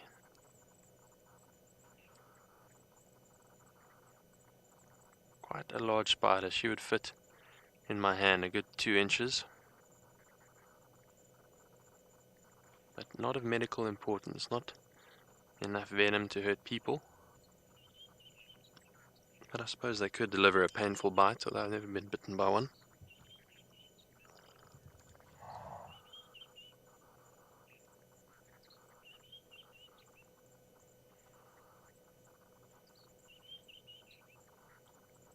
Very cool. Oh. Melinda, you're saying it's just beautiful. It is. That's what the bush is about, Melinda. You go from the small to the big. You know, we were sitting there with elephant and just admiring these huge creatures, and then you look to your left, and there between the trees, perfectly camouflaged, is this golden orb spider. You know, it's so small, but it's in its own right so fascinating how it weaves that silk and that web.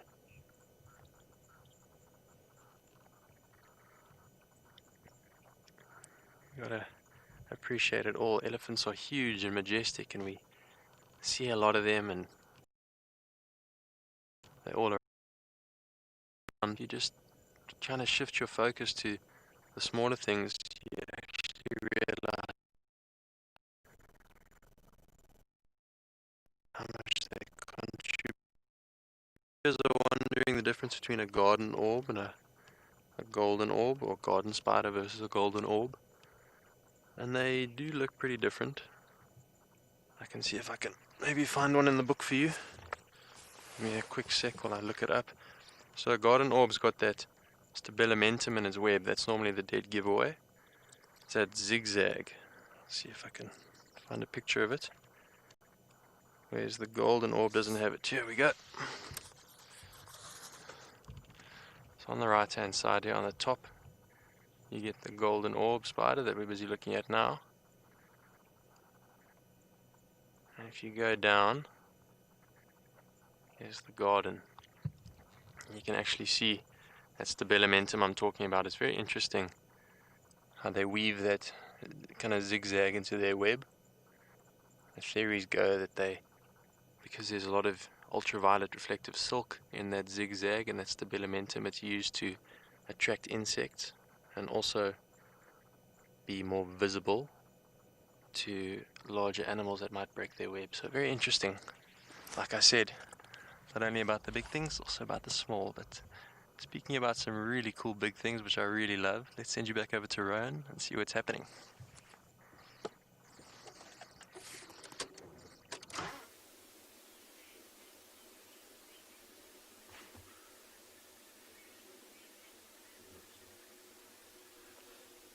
So that lioness is now looking at the new cubs. So literally around us is 18 lions, the Birmingham Pride. Now, But it was hilarious watching this little lioness go up the hill. She was literally stalking up the hill, and I think, well, of course, now she's being cleaned by one of the larger lionesses, one of the lead lionesses. But I think she actually just wanted to go have a view of the new cubs. So the new cubs are just behind that lioness. The mom is lying down there, so every now and then we just see the heads popping up and down. But hilarious to watch her go up so sneakily, trying to be so quiet. Okay, good cleaning session. And yeah, so that lioness is the mother of the newest cubs. She's lying down. So earlier on, it looked like they were drinking. We don't have the best view. So Emma's saying that all the views are oohing and eyeing.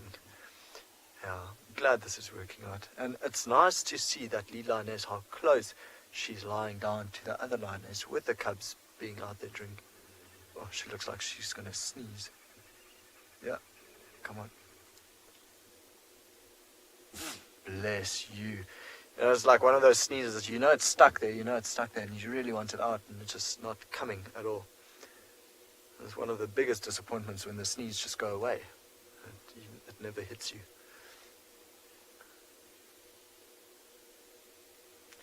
But this is good news. Some of them are starting to groom themselves, licking, yawning. But majority of them are still very fast asleep. So yeah, both Ross males are actually lying down together with each other. This one, as you can see, completely passed out. Looks very, very comfortable. Amber is loving the new dynamic of this pride and watching all of it. Amber, so are we. Like I said, I mean, this morning could have gone completely south. We didn't really know what to expect at all. And it was just lovely to see, you know, everything working out. So, yeah, what a very cool day.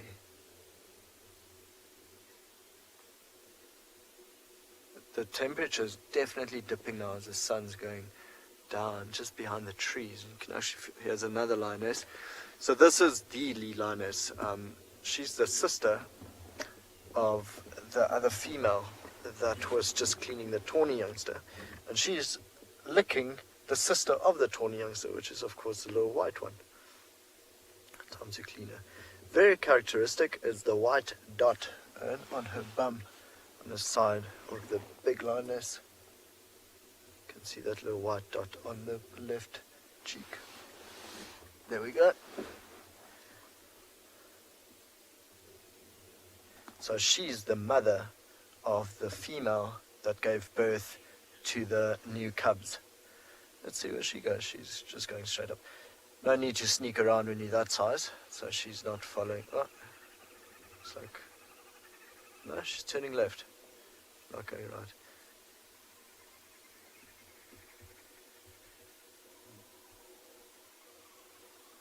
She might just pass out again now. Go for another snooze on the ridge there.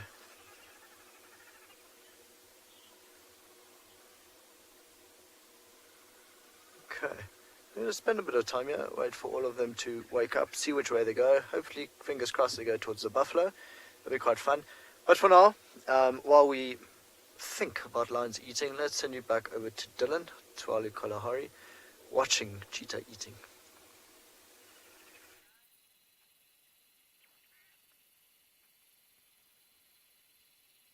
Yeah, these cats are still gobbling their way through this carcass. And there's definitely not much left of it.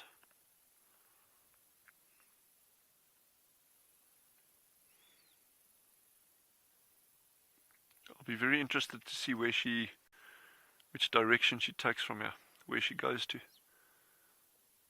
The nearest water from here is actually very close. It's only about 600 meters in a straight line.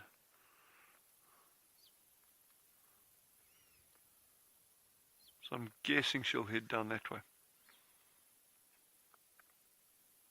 And also, sometimes if it's very cool in the evenings, they actually won't travel far from where they end up. In other words, if they're moving during the day, doing some hunting, even if they don't catch anything, where they end up at sunset or just after sunset is kind of the area that they'll stay in if it's very cold and if it's a dark night. But if it's not a dark night, let's say there's a full moon or close to full moon just on either side of it, these animals will actually hunt at night and cover big distances. And one of the prey items here, it's very, very unlikely that we'll see it at this time of the year, just with the temperatures, and we'd have to be out until very late at night, are called spring hares. It's these chunky rodents. They get to about 2.5 kilograms, and long tails that will look almost like miniature kangaroos. And cheetah are well known in the Kalahari for hunting spring hares in the evenings, as long as there's enough moonlight to hunt by. Look at that beautiful red bird straight above the cheetah. I don't know if you can see that. I don't know if the camera is actually going to be able to get it. On the bush straight up. Amanda, cheetah I've never seen, in my career guiding, I've never seen a cheetah put a kill in a tree, but that, I could be wrong, but that's typical behavior of leopard. A leopard will do that on a regular basis. And again, not all the time. Very often male leopards in areas where there's not too much other competition from other predators will sometimes actually just leave the kills on the ground, and they sometimes scrape grass and leaves over it to hide it. And that's probably just more hiding it from things like vultures rather than ground-based predators. In areas where you get a lot of competition from things like hyena, and as you may have been seeing down in the low veld of those leopards, then they'll take the kills up into trees. But yeah, cheetah typically will catch something, feed as rapidly as they can on it, and then move away from the kill. One of these little ones is starting to move. I think it's just going to go lie down. Yeah, there you go in the sand.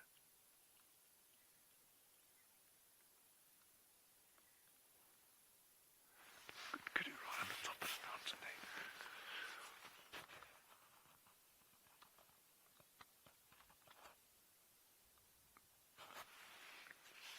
I don't know if you can't see that. No, we've got, we're not going to necessarily swing to it right now, but far, far away in the distance from where these cheetahs are sitting, there's actually a kudu that's staring down the mountainside at them, but I think it'll be, you may pick it up on the camera. It's just off the highest point of the ridge there. We're just going to try find this. Just bear with us a little moment. It's quite interesting. If we can. There we go. Jeez, now that is Yandra at his best there, guys. That kudu, jeez, that kudu is standing in a straight line, probably about 400 meters away from where these cheetah are lying. And it's very, very, very alert. Well done for picking that up there, Andre. Sheesh.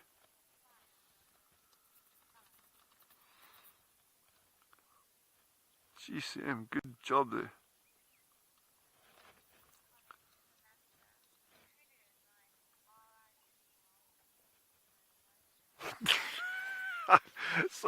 Samantha, I think that's exactly that. R.I.P. Bob.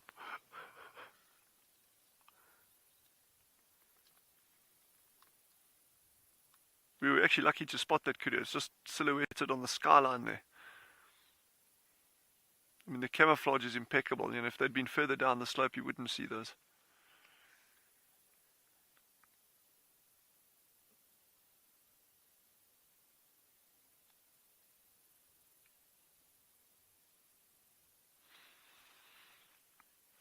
I don't think it's going to be too much longer before they start moving off. That little one's doing its ablutions. That's the young male.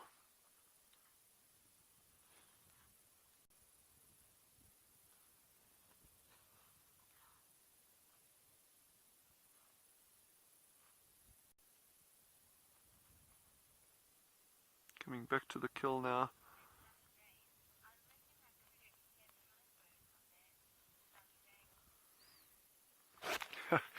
Yeah, Sunny Jane, that's certainly quite a vantage point. I don't know what it can hear from there, but I'm guessing it probably can hear a lot more than we can. The view from up there must be beautiful. Well, I can vouch for that.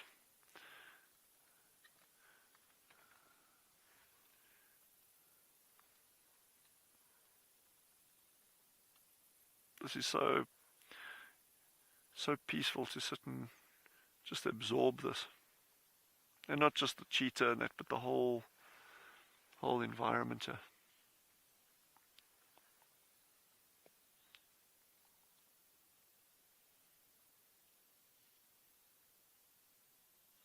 It's quite an amazing thing about Swallow is the diversity of these landscapes. If you look, yesterday this cheetah was out in the dunes, and today or this afternoon it's right up against mountains. It's just such a diverse landscape. But I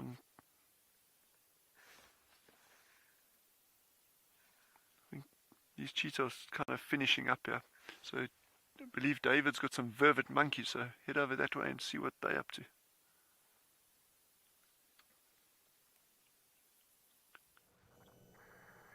The vervets, what are they up to? Didn't he say? Well, they are just up to mischief. Look at this guy in the tree there. Typical vervet being mischievous. The vervet monkey. Lovely to watch. But be on your guard because they may be up to something. As you may know. Look at that face. It's a lovely shot.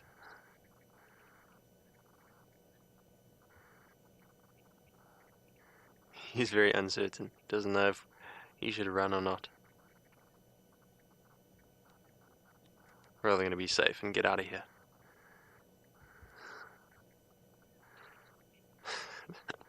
It's very funny watching them run through the grass. 10 out of 10 for his descent there. Oh, and there's a zebra at the back. If you pan a little bit right or left. There. Zebra's wondering what is going on here with these crazy monkeys. But as I was saying, monkeys are often considered a major pest in this part of the world because they... Oh, there's two zebra. They can very readily find themselves into your kitchen or onto your dining room table or into your sugar pot or into your room or even into your vehicle if you were so unfortunate as to leave something edible in your vehicle. We have been raided by monkeys many times in the past few weeks, but I have nothing but love for them, as you can tell in my tone. Anyway, they're pretty cool. They've got their place out here. Zephyr, you say those tails are what keep them balanced. They are important. When they hop around on the tree, they use those tails. Remember, they're not prehensile like you get in South America. They can't hang by their tails, but very important for balance as they hop around. Shay, you say you love monkeys. I also, believe it or not, almost love monkeys. I say almost because I've had so many experiences where they've stolen my things. The one time we went to Sodwana, where we went and did some diving, a good mate of mine, and we were very poor back then, young kids, and we only had a pack of Viennas, which are like cold sausages, and buns for the whole weekend. And our first night there, as I was making the fire waiting to warm up the Viennas, a monkey came down, grabbed our buns and took off, and we chased this monkey for a good 500 meters before he eventually dropped our buns. So thankfully we weren't starving that weekend. But that is kind of a monkey in a nutshell when you get to spend time around them. Well, it's been cool, it's been real with these monkeys, but I believe there may be some action happening on Rowan's end of the world, so let's send you over to him and see what's happening.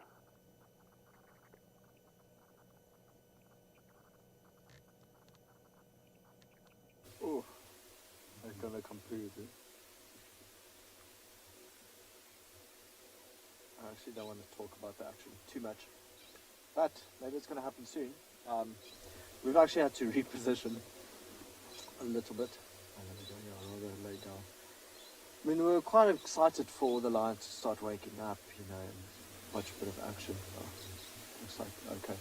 So that young male that just got up, he's greeting his dad.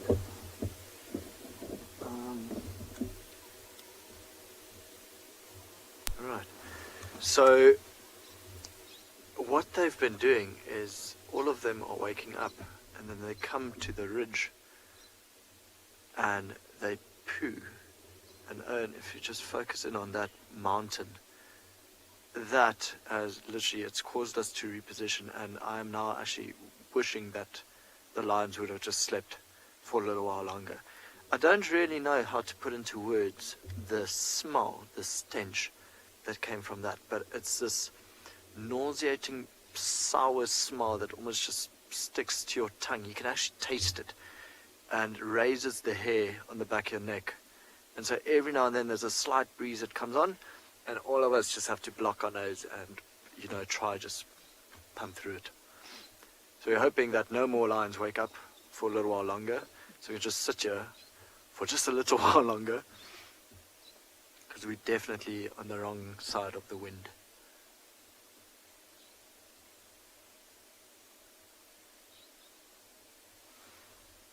Actually looks very nice with a bit of sunlight coming from the front. The youngsters cleaning the older lioness. Well, it sounds like Emma in Final Control is really enjoying our pain, our disaster of having to smell lion poo. It's really terrible. Very bad. Oh, I nearly gagged. I gagged. Oh, she's having a good clean there.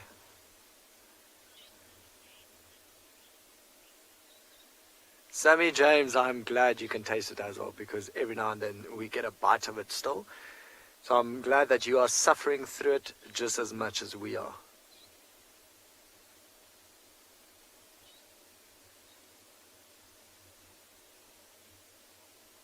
Oh, okay, the breeze just picked up a little bit. Not pleasant. It's been funny to watch. Every single youngster that came up from the right hand side sneaks up the bank, looks at the lioness with the new cubs, just, you know, peeks over, and then goes to the left, to where that lion is now killing. Well, so the other youngsters cleaning the mother. So the little white lioness, she's up. She's actually coming in. Oh, yeah, poo there. Please.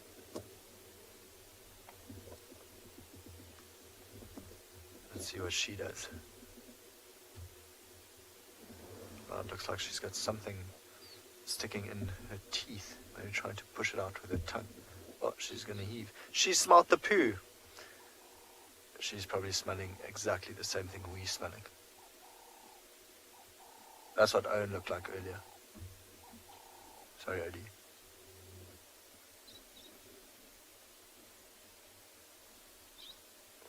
I actually see the drool coming out. I don't know if this is good to show on live TV. Is it fine? Absolutely fine.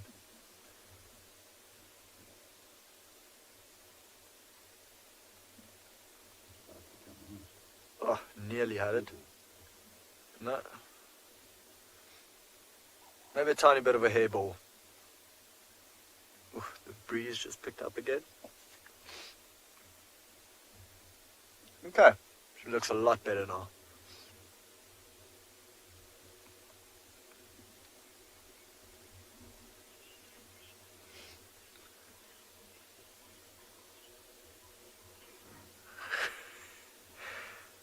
Emma's asking to send you guys back to Cheetah. Twalu Kalahari. She doesn't want to watch us anymore. So we're going to send you back. Oh, big stretch coming. Beautiful eyes though here.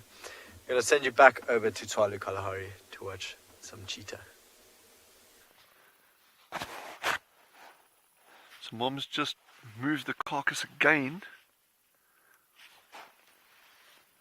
fortunately for us, just out into the sun now. It's getting cooler, so there's a lot less need for her to have that in the shade.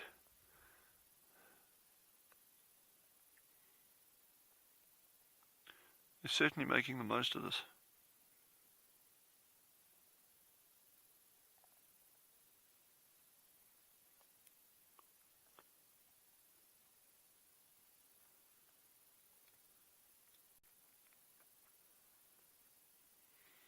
Oh, those cubs are absolutely gorgeous. The red on the one's nose.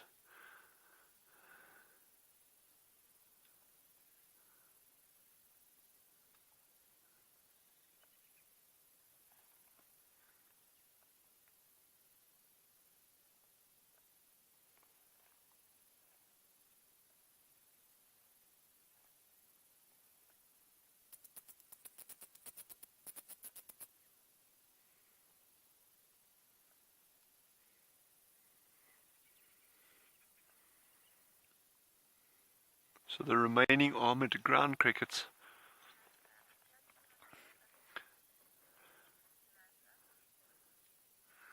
I'll come back to what I was saying now, but Samantha, they are super lean animals. Their design, everything about their design is just for speed. You know, the large deep chests, the narrow waistline, long legs, very small heads, a long tail, but it's also compressed, almost in profile. It's almost like an oblong shape, like a oval shape in profile, and that's so they can actually use it to help change direction at high speeds. But they're very finely built. They relatively delicate animals if you compare them to, you know, the stockiness and the power of a leopard. And obviously don't approach anything like a lion's build.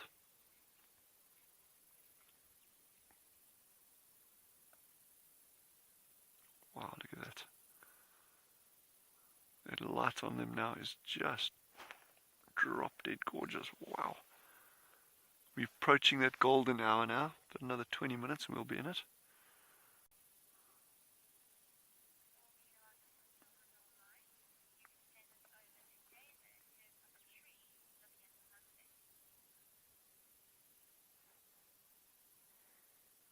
So we're going to continue sitting here as the light improves, but let's not shortchange our colleagues in the Lowveld. They're about to have an amazing sunset, so I think head over there and enjoy what they've got.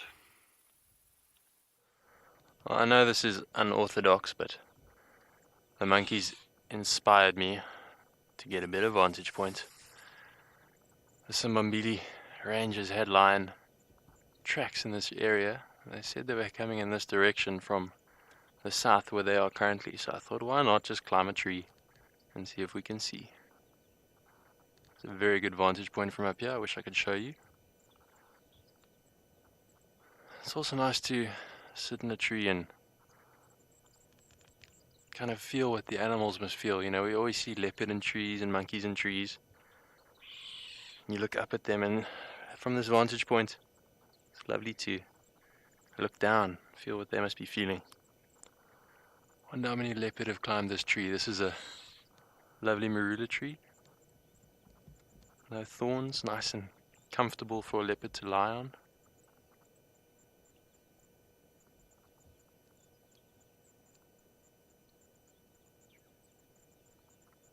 What the monkeys are thinking. These crazy humans. Why are you up our tree? I'm not seeing too much. I've seen some impala in the distance. Absolutely stunning sunset. You can see the Drakensberg Mountains, the whole vista. Oh, what comes up must come down. What goes up must come down. I'm going to quickly try and come down so we can carry on with our drive. I feel like I'm going to have this dismount judged.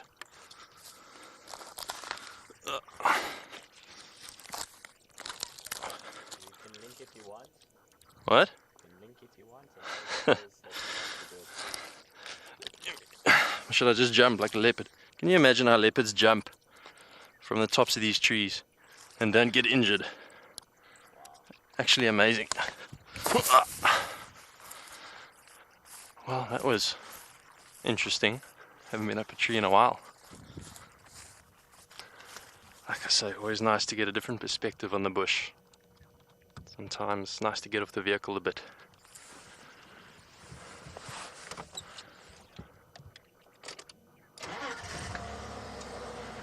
What a phenomenal sunset. Well, at least I got my exercise in. I think Dylan's probably vehicle bound with his predators, so let's send you over to him and see what he has to say.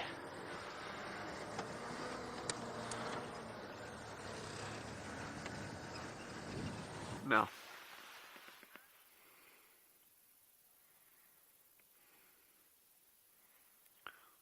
so one of the youngsters moved off not far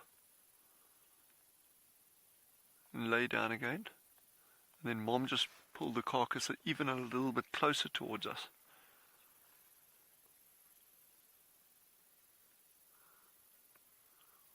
So she's really having a turn now after those youngsters eaten themselves full.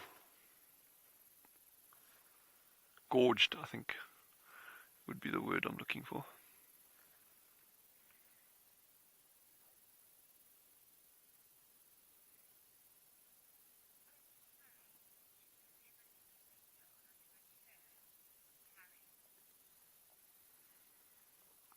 Harry, it's very, very unusual for a cheetah to leave a kill and then return. But again, I suppose that it would be what we define as leaving the kill. In other words, you know, would this cheetah leave this kill, walk 1 kilometer or 2 kilometers away to go down to a dam and drink and then come back? The chance of that, I think, is very, very small. But certainly, if it was in a very exposed area and just tiny little shrubs for shelter, you know, she could leave a kill tucked under a shrub, walk 50, 60 yards and go lie down. As long as she can still see where the kill is, yeah, then she'll come back and carry on feeding like that. If she's left because of the presence of another predator coming in, then there's no ways that cheetah's going to come back. Any other predators, leopard, spotted hyena, brown hyena, lion, things like that, a cheetah won't risk confrontation with those over especially if it's a small kill.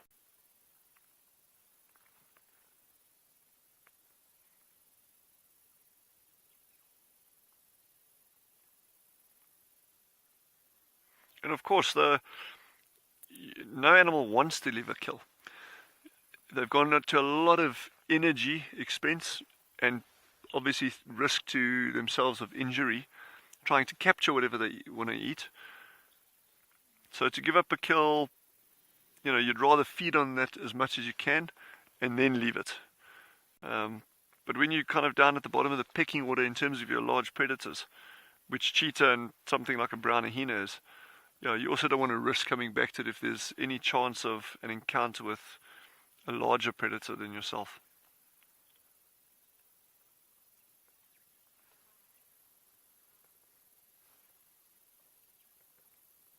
I'm very curious to see how far these cats travel this evening. It's going to be quite a dark night.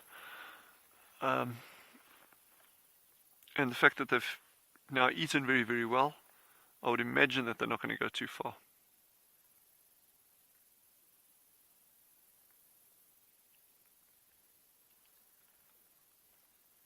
But we'll put word out for tomorrow morning to see if anyone can relocate these animals.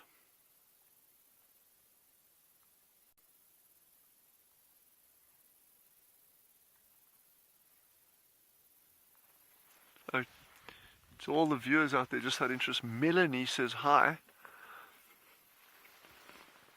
Melanie says hi. You see her teeth are starting to look a little bit blunt there, but she's still with us and still going strong, and she has arms now.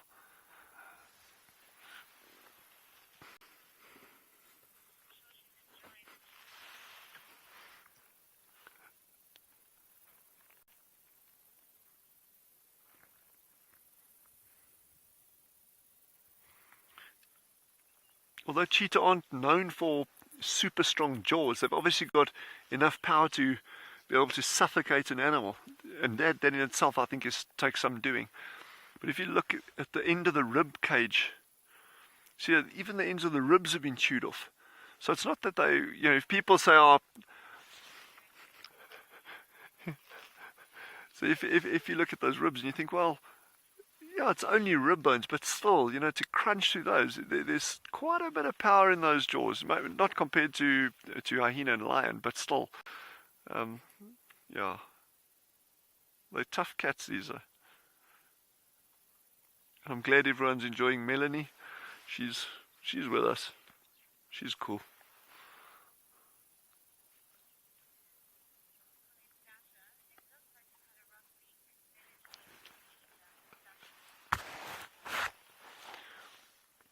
Thank you, Sasha. We do want to include Melanie as far as possible because we also feel that she's part of our team, and we really want to get her to experience the joys of the outdoors, as do we.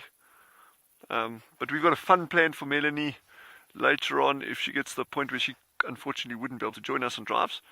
But we're not going to reveal what we're going to do there, and it'll be, I think all of you will appreciate it.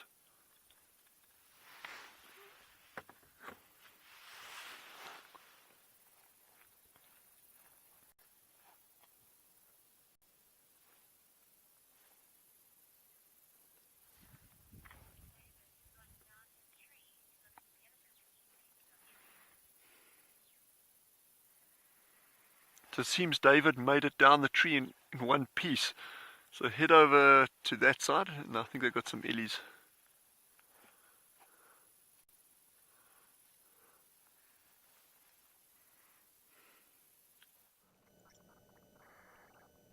Oh, we've just located another little group of elephant, a little herd.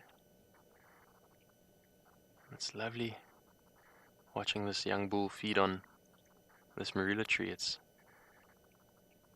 a lovely scenic vista. You can see the female there at the back with those youngsters.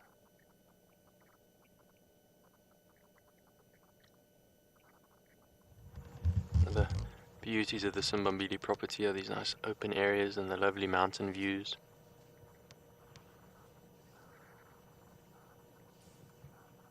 See this elephant, what he's done is he's used his tusk to stab it in there, pierce that tree's bark, and pull down a whole length of bark.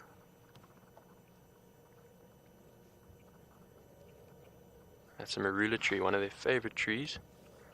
You can see how he's busy chewing that bark, he's working it.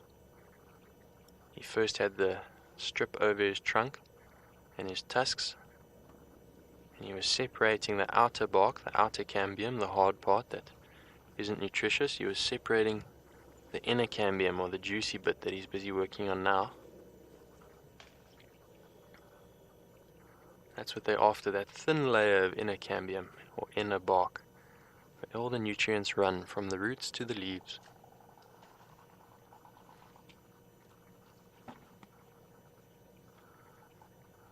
Now, this is destructive to the tree, but as long as he leaves the rest of the bark intact, that tree will be okay. Sometimes what they do is they'll ring bark that entire tree, which will be the end of that tree. It won't be able to survive anymore because it won't have any transport system from the roots to the leaves. Watch him. Look how he's going to take some more bark off there with his tusk.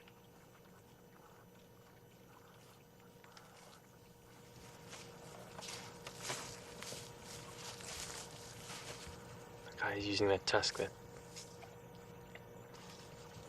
sharp tusk as a chisel, working that bark. You can imagine how much power it takes.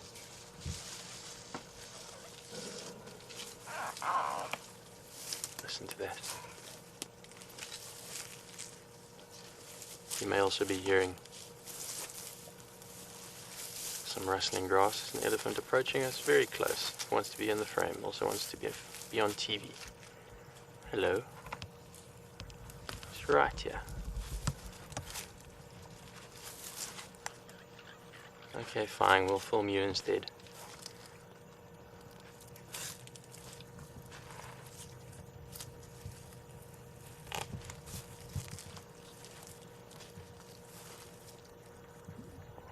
at least give us the front of you.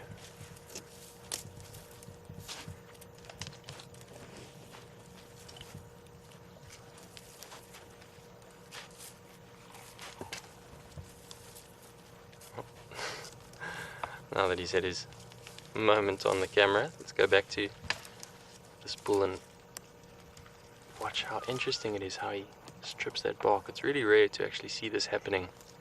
I always see the after effects, but it's lovely to see it as it happens.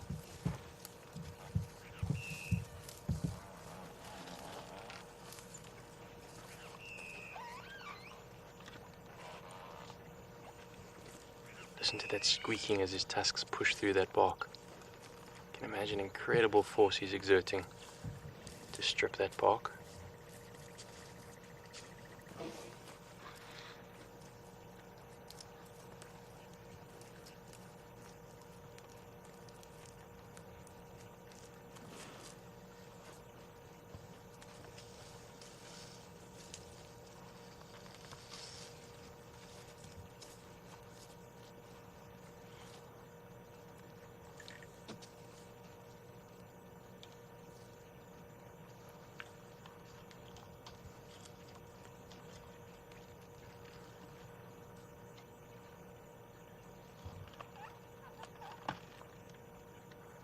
There he's gotten it loose. Now watch as he strips that bark again.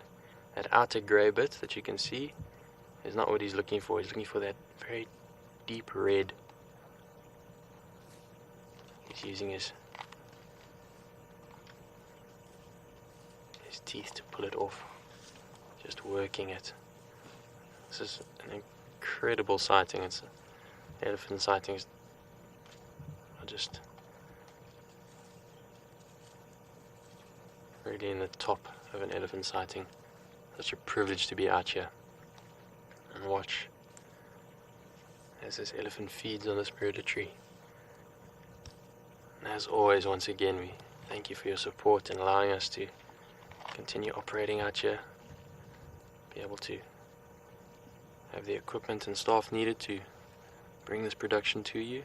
We thank you for your continued support and assistance. Please follow that link at the bottom of the screen.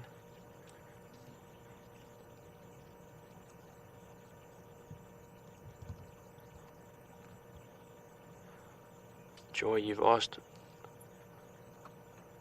will this damage the tree?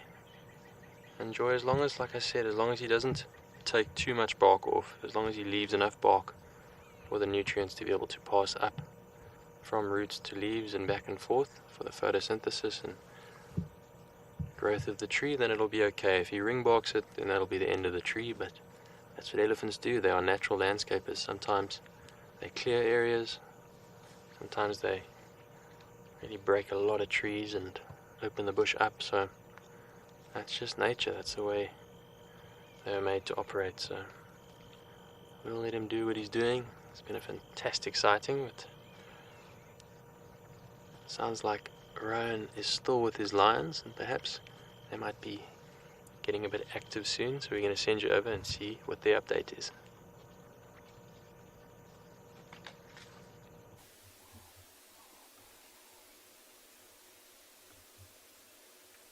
Still very, very sleepy. Oh, there we go. Ah, good timing. That is the first time she's lifted her head since we've been here for like an hour now. Good to know she's waking up. Probably give another big yawn soon. Very large teeth.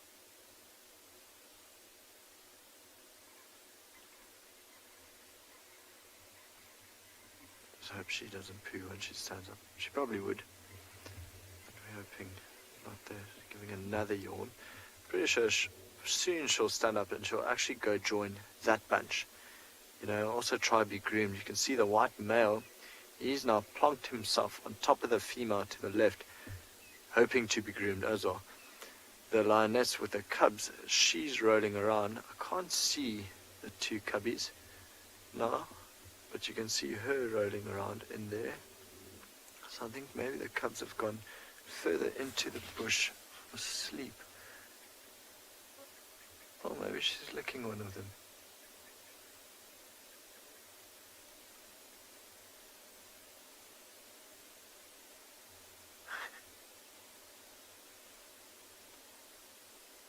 Okay. Let's see what she does.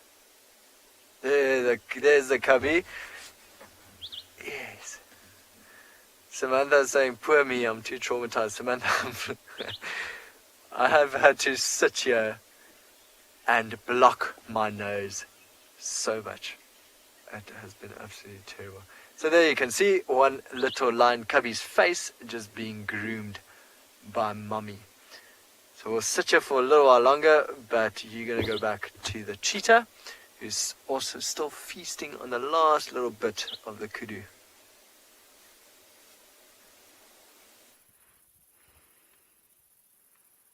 Yeah, Mom's really tucking in there now. And as you can see, there's next to nothing left.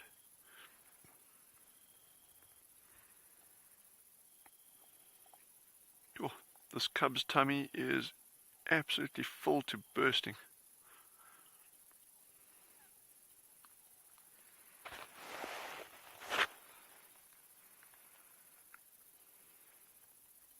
Get a nice idea of the size comparison between the mother and the cub.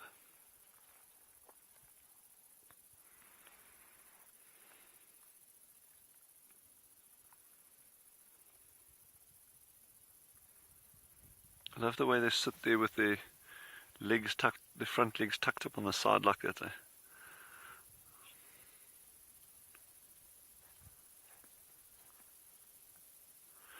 You see, they'll often gnaw with the side teeth, the carnassials, what we call the carnassials, and those razor sharp teeth.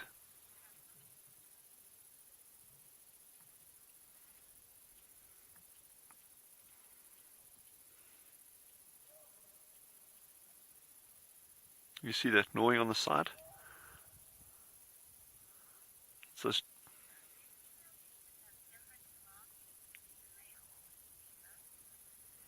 ooh, there's an interesting question that Lisa has just asked. Do the female cheetahs have different markings to the males? And not to my knowledge.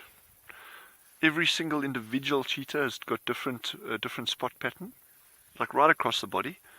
And obviously you'll get generalized things that are the same, like the what do you call the tear stripes, those black stripes down from the eye down to the muzzle. And the black and white rings on the tail, and the general color scheme and pattern is the same, but the actual spot patterns themselves can be incredibly variable between individuals, and that's for males and females. So if you're trying to distinguish a male and female from a distance, you'll obviously look at the working parts, but then you'd also look at the general size of the animal, the height, thickness of the neck, how broad the head is, those kind of things. And then there's other clues, if it's a coalition, it's going to be males. If it's a single animal, more likely to be a female.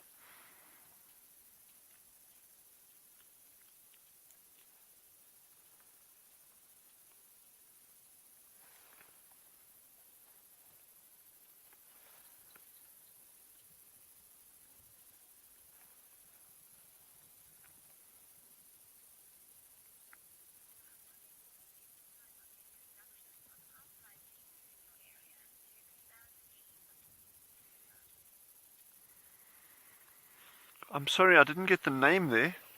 My comms is breaking up a little bit here, but I got it about any outside introductions.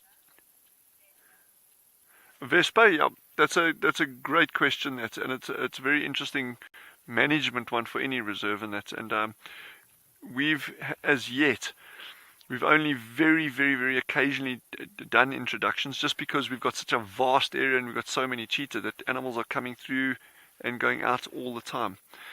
So it's very, very seldom that we've ever had to intervene in that way. And it's obviously something that we'd keep to an absolute minimum. So our gene pool here is really, really, really good.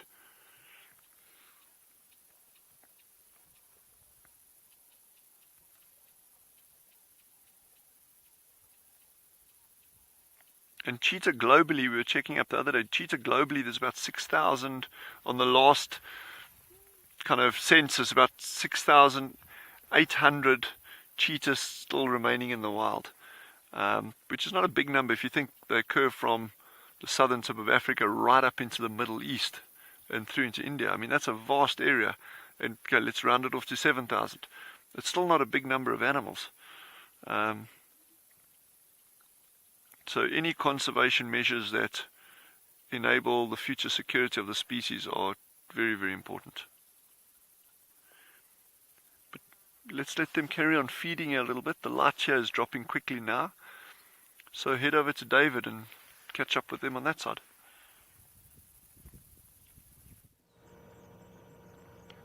Well, Alex and I are just sitting here, breathtaking at this view. Does not get better than this. Sitting in an open plain, a herd of elephant and mountains in the back as the sun sets. It's just epic.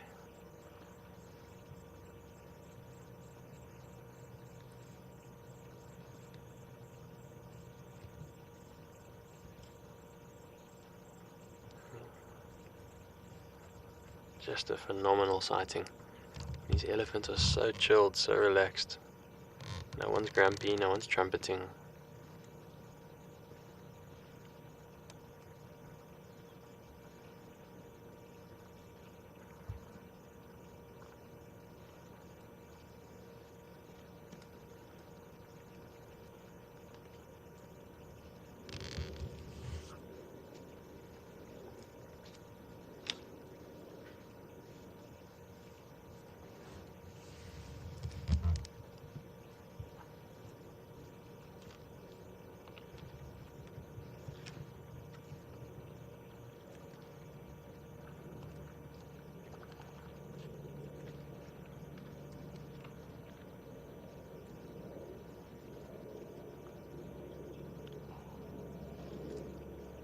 Belter, you've said, what a beautiful scene.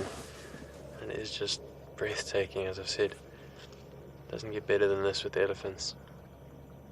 Oh, just so relaxed, even with the youngsters in the herd. Got to watch that younger bull debark that marula tree, see how they use their tusks as tools. Hopefully he left a bit of bark for the tree to carry on growing, but if he didn't, well, that's the way it works. That's what elephants do. Those mountains in the back are the part of the Drakensberg mountain range in this region. They called them Reepskorp Mountains. Huge mountain range that runs throughout South Africa, just towering over the Lowveld. Many, many years ago, when all of this was still untouched wilderness, elephants used to actually migrate from here to the base of those mountains and even up into those mountains that you see there in the background.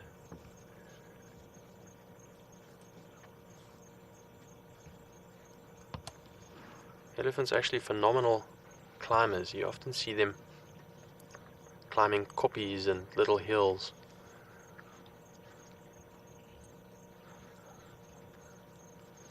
Often you'll get to the top of a little rocky outcrop that you've almost had to go under 4 foot. I don't actually know how to say that in English.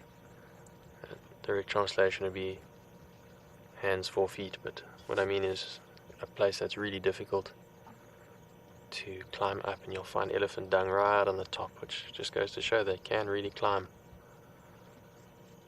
as they explore and look for new vegetation to feed on. Laura Moore, lovely to hear from you. You've said, or asked, commented, what do we think about elephants counting their days? Do you think they count their days and their sunsets and sunrises? I wonder. It's an interesting thought with these animals that live so long. They can live nearly as long as humans do, 50 up to 70 years old.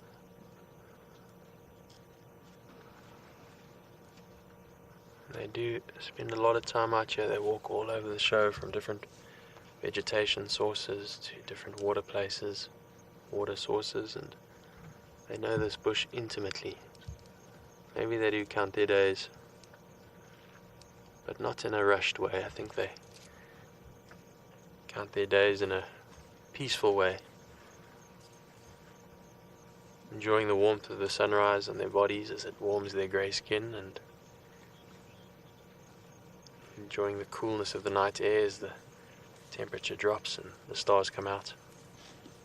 Perhaps they do appreciate the magic of the bushveld as we do.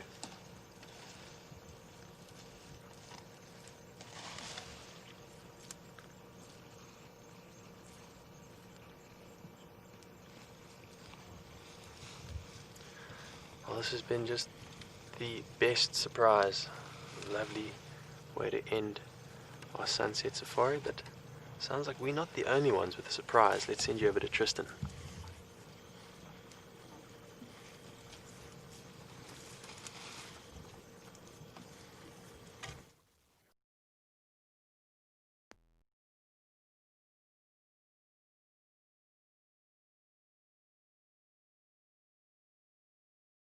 I know they're going to bout where it's going to be much us and might.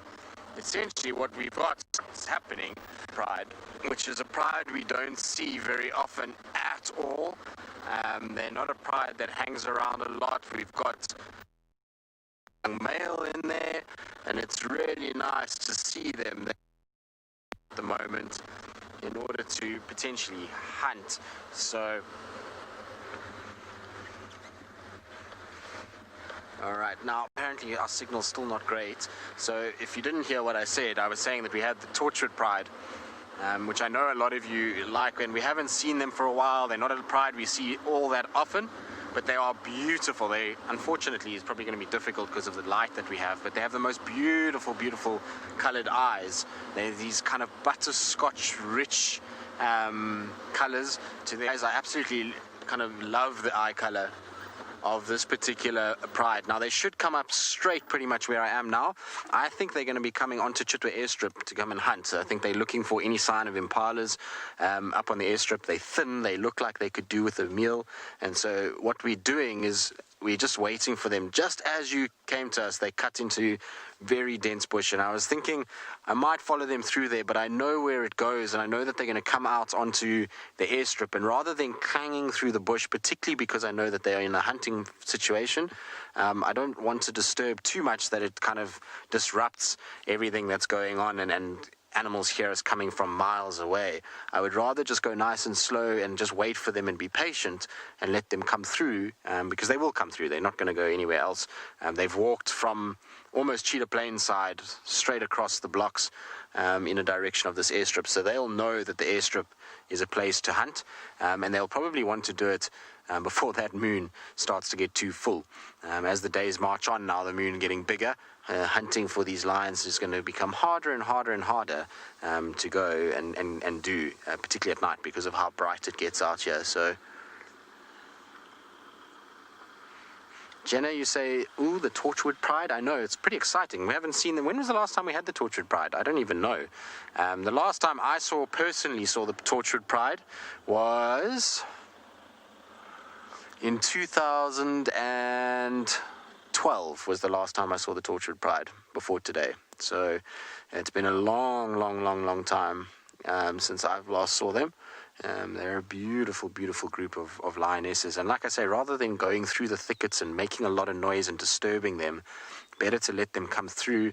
I'm pretty sure they're trying to focus on these open clearings and trying to see if they can find any rutting impalas, maybe wildebeest, zebra, that might be hanging around on that clearing, which is towards the sunset area. And so it makes sense rather to just wait for them, let them come, and give them the best opportunity they can have, as well as, you know, stay out of the way of the prey animals and don't spook them and disturb them. Because what happens when you bash through the thickets,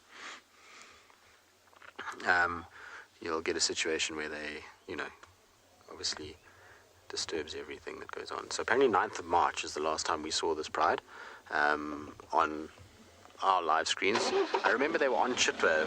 There were some of the youngsters were on Chitwa and they were hunting or they'd hunted, or I can't remember the story, but there was a water buck involved or something like that. So they were somewhere in this general vicinity, and then that was the last time we had them. So I'm really looking forward to seeing them. It's a pity they've come up a little bit late in the day, but it's exciting. Hopefully we're going to get lucky and we're going to be able to find them. They're going to come out somewhere here. They should come out ahead of us a little bit. And so while I wait, let's send you over to another Pride of Lions with Rowan. I believe they're walking past him.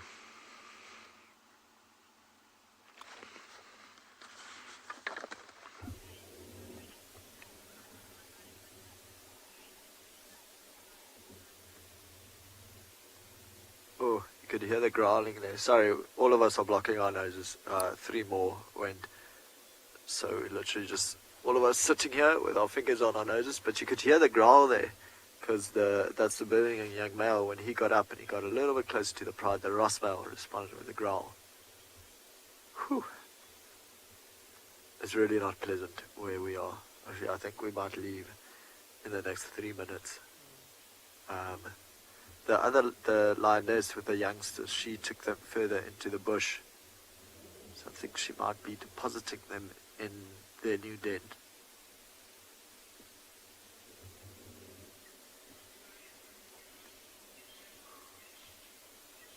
Emma thinks this is hilarious. Emma, this is really, it's honestly not pleasant at all.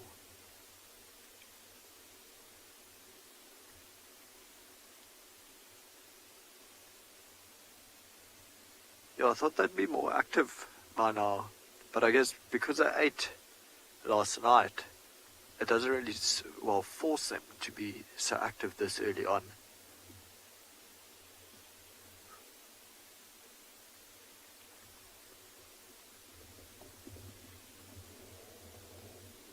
The young white male is just distancing himself from the rest of the pride. It must be the smell.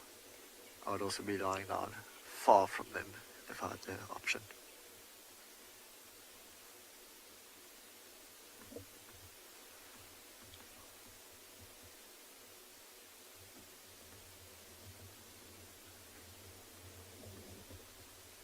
All of them wake up, they go to the toilet, and then they go back to sleep. Terrible. Oh, we could actually hear the cubs.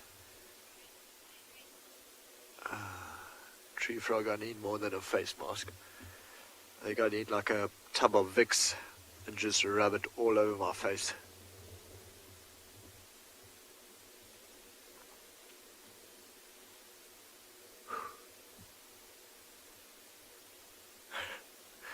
OD's wearing his buff now. Oh, is that helping? No. He says that it's not helping.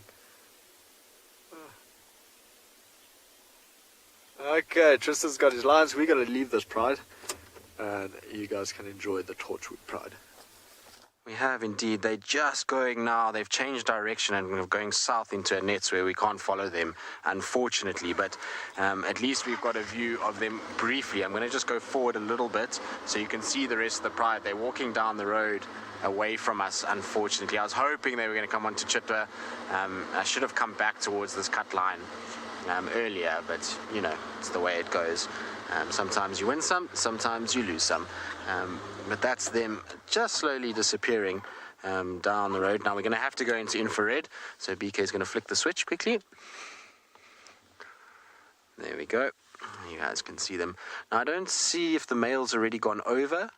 He was with the one female. Come on guys, come back to her. Come on. I wonder if they may be spreading out now because they've spotted something. You see this lioness is coming back and is going towards Chitwa, which is really good news.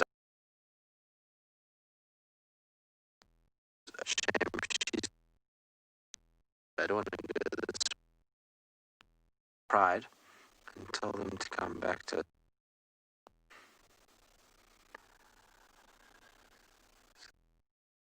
Older lionesses in front of us.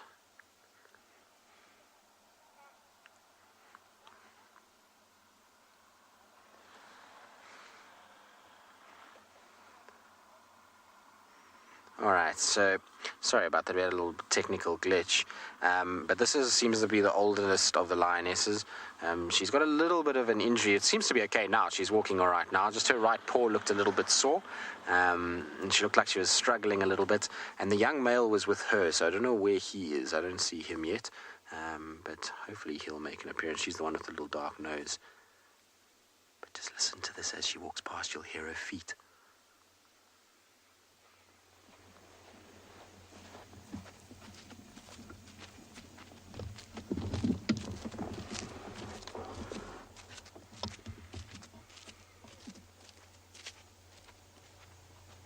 Isn't that cool?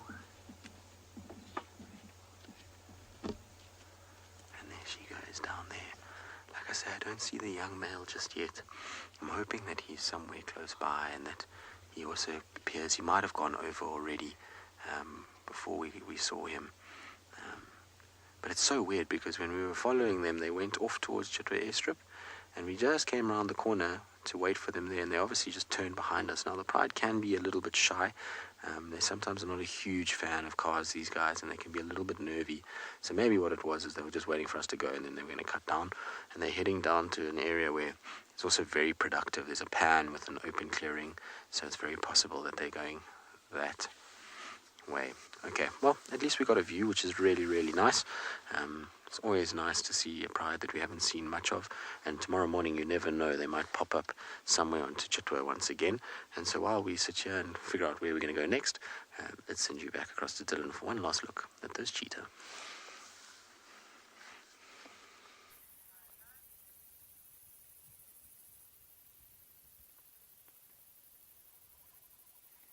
Another magical sunset here.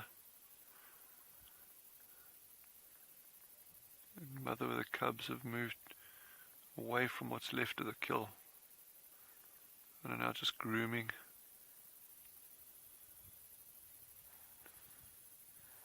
That mutual grooming is super important for maintaining, obviously, the health of the animals, keeping the fur clean, but just also in terms of that social bonding, it's very, very important.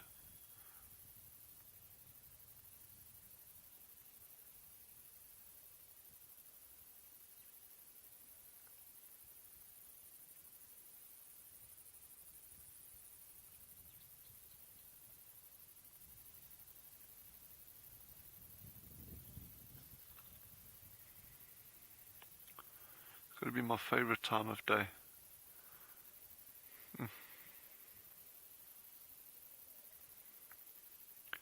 Early mornings, late afternoons are the best.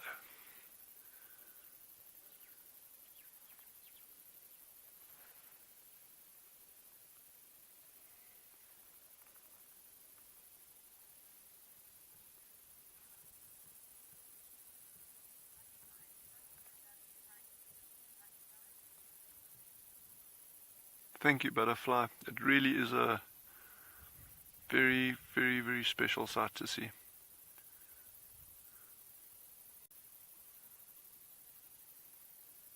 I've worked my whole career in the outdoors, and this never ever gets old.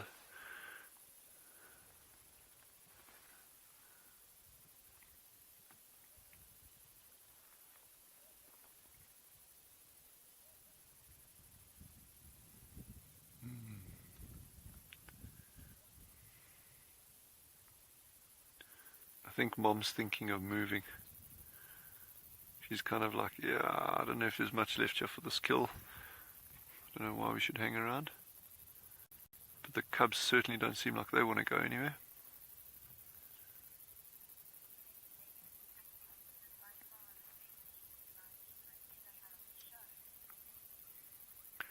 Megan, that is exceptionally kind of you to say that, so thank you very, very much. All credit is due to the cheetahs and to Yandro for being able to capture these moments. I mean, this is just superb. I mean, it's just...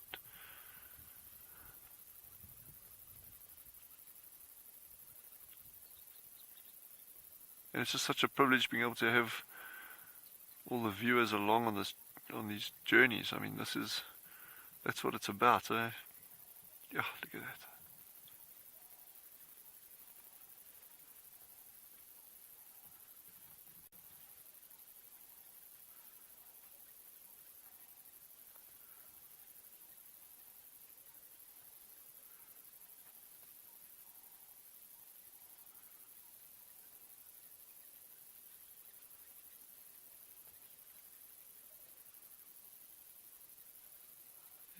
cubs. Wow, those tummies are around, eh? It's incredible how much they can fit in them.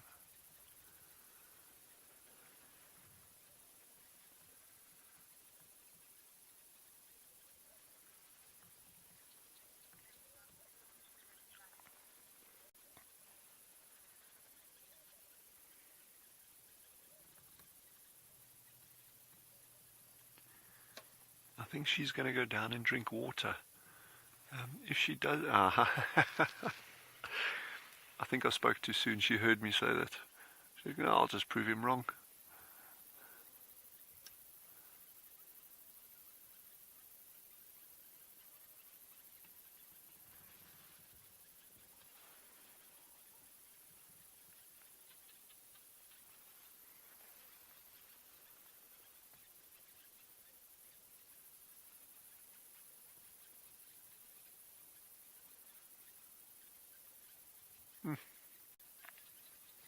What a setting, eh?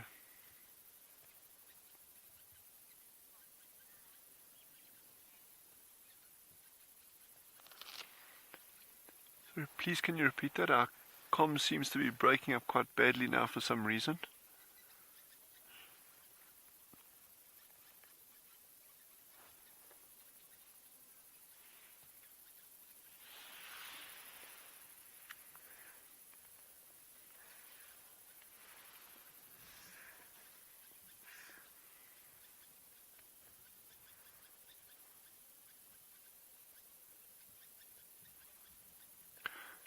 Camouflage of the mother is just highlighted there. I mean, if you glance over this without knowing that there's a cheetah lying there, you could miss her so easily.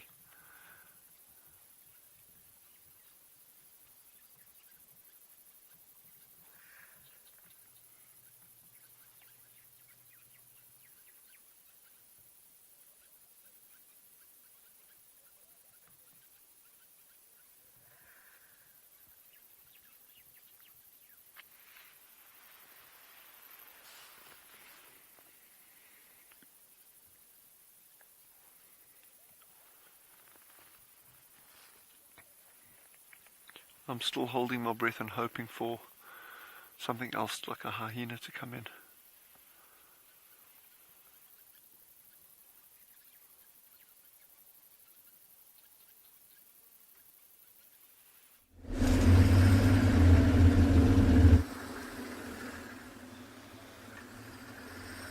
Talking about holding your breath, Owen and myself are just really taking in all the fresh air now. I mean, it's lovely. I'm not even really focused on the spotlight at all.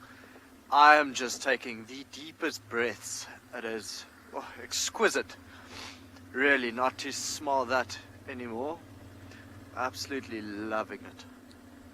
So we are slowly making our way back towards camp and just seeing if we can pick up any eyes shining back in the spotlight, so any sign of a nocturnal animal at all. We've had a lot of viewers ask us for porcupine, and what we've noticed is actually this is probably the most amount of porcupine poo I've ever seen on Ngala. It seems to be everywhere, so I am secretly hoping, and I hope I don't jinx it, just to see a porcupine somewhere. That would be lovely.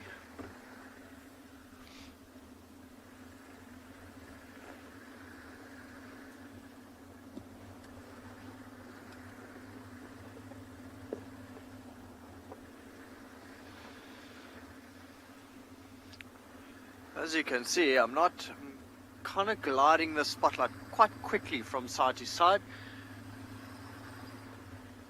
We're not really looking for an animal per se, but the eyes shining back. And Emma's telling me that all the viewers are saying take deep, what did she call it? Yogi breaths. I am indeed. Since we've left there, both Owen and myself, we've just gone, woosah.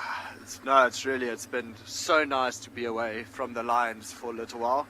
As much as we love them, that was horrific. It truly was. But we stuck it out quite well. OD done really well. So far no eyes looking at us at all.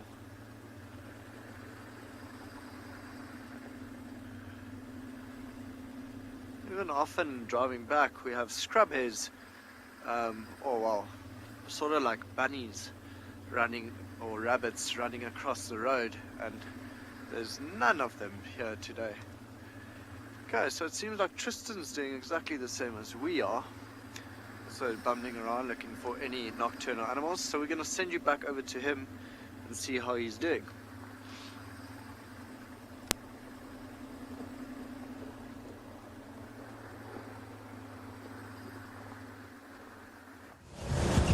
Welcome back, not Tristan, it's me. Sorry, there was a little error with Tristan's signal there, and again, looks like the gremlins are really plaguing him today. But super good news about him finding those lions. The cat tracking robot is back. And by the sounds of it, from all the different feeds, it has been one phenomenal sunset safari. I mean, geez, just our end of the woods here with those elephants was absolutely phenomenal. Now the cheetah have been in action, the lion are moving. What a lovely sunset safari. Doesn't get much better than that out here in the bush.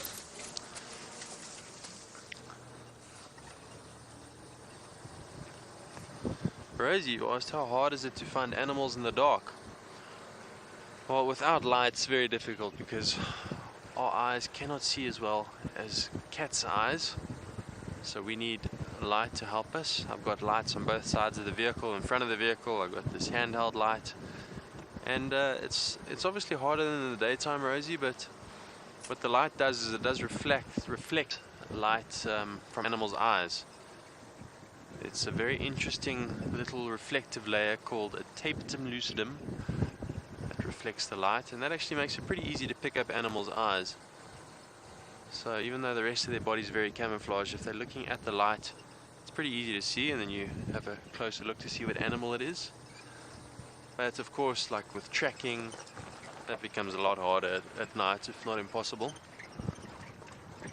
in certain soil types. So it is a bit harder, Rosie, but with the light it is doable. And at night time we specifically look for the nocturnal species, meaning that species that are around at night time, and the crepuscular species, meaning the species that are active at dusk and dawn.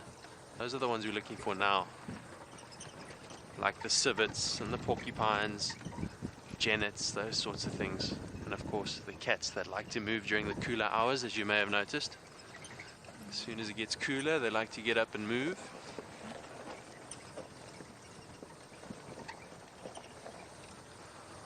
Well, note of nocturnal animals, I believe Tristan is also looking for some, so let's send you back to him and see if he gets lucky.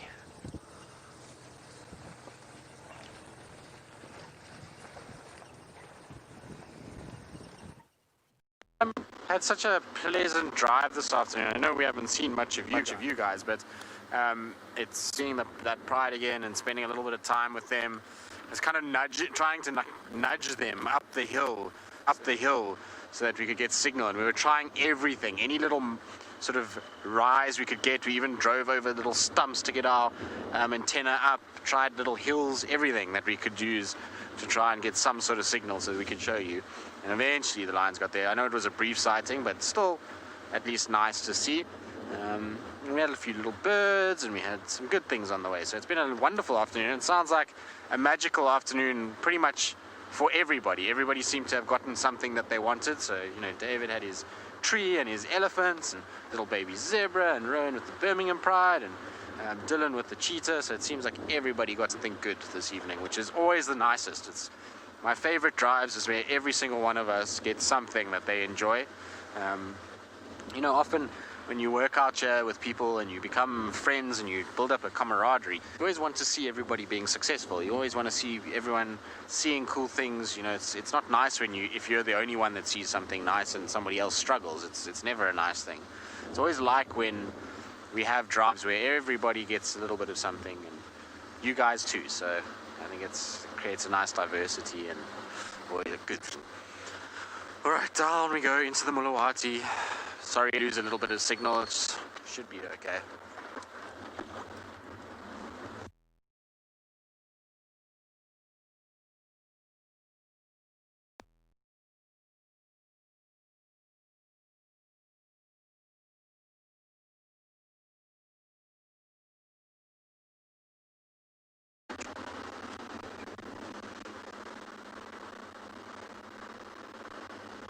Alright, sorry about that. There's a little bit of breakup as you go through the Mulawati.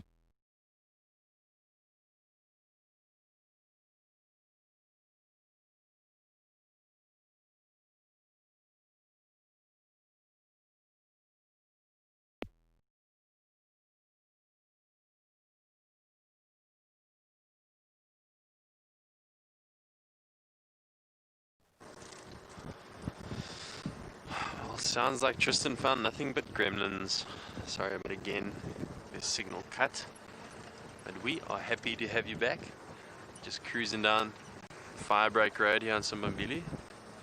Keeping an eye out for those nocturnal critters.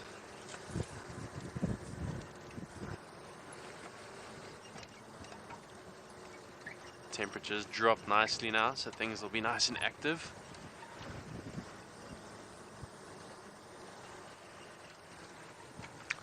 Well, it's coming to the end of the show, it's drawing near, so we're just going to stop and listen to the beauty of the bush, switch off the lights, and take it all in. The stars are coming out, the moon is waxing. So 50 asked, or commented that even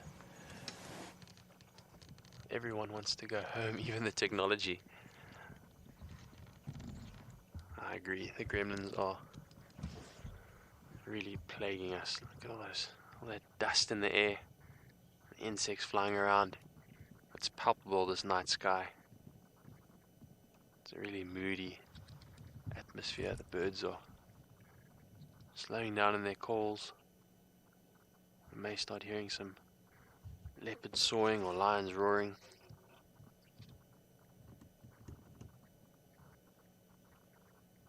A night bird start, maybe hear an owl. Whatever we hear, it'll be beautiful. It'll be Africa, and Africa in its finest.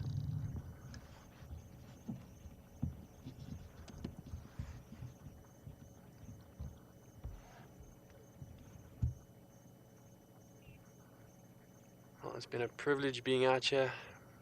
We'll see you tomorrow morning from all of us. Cheers.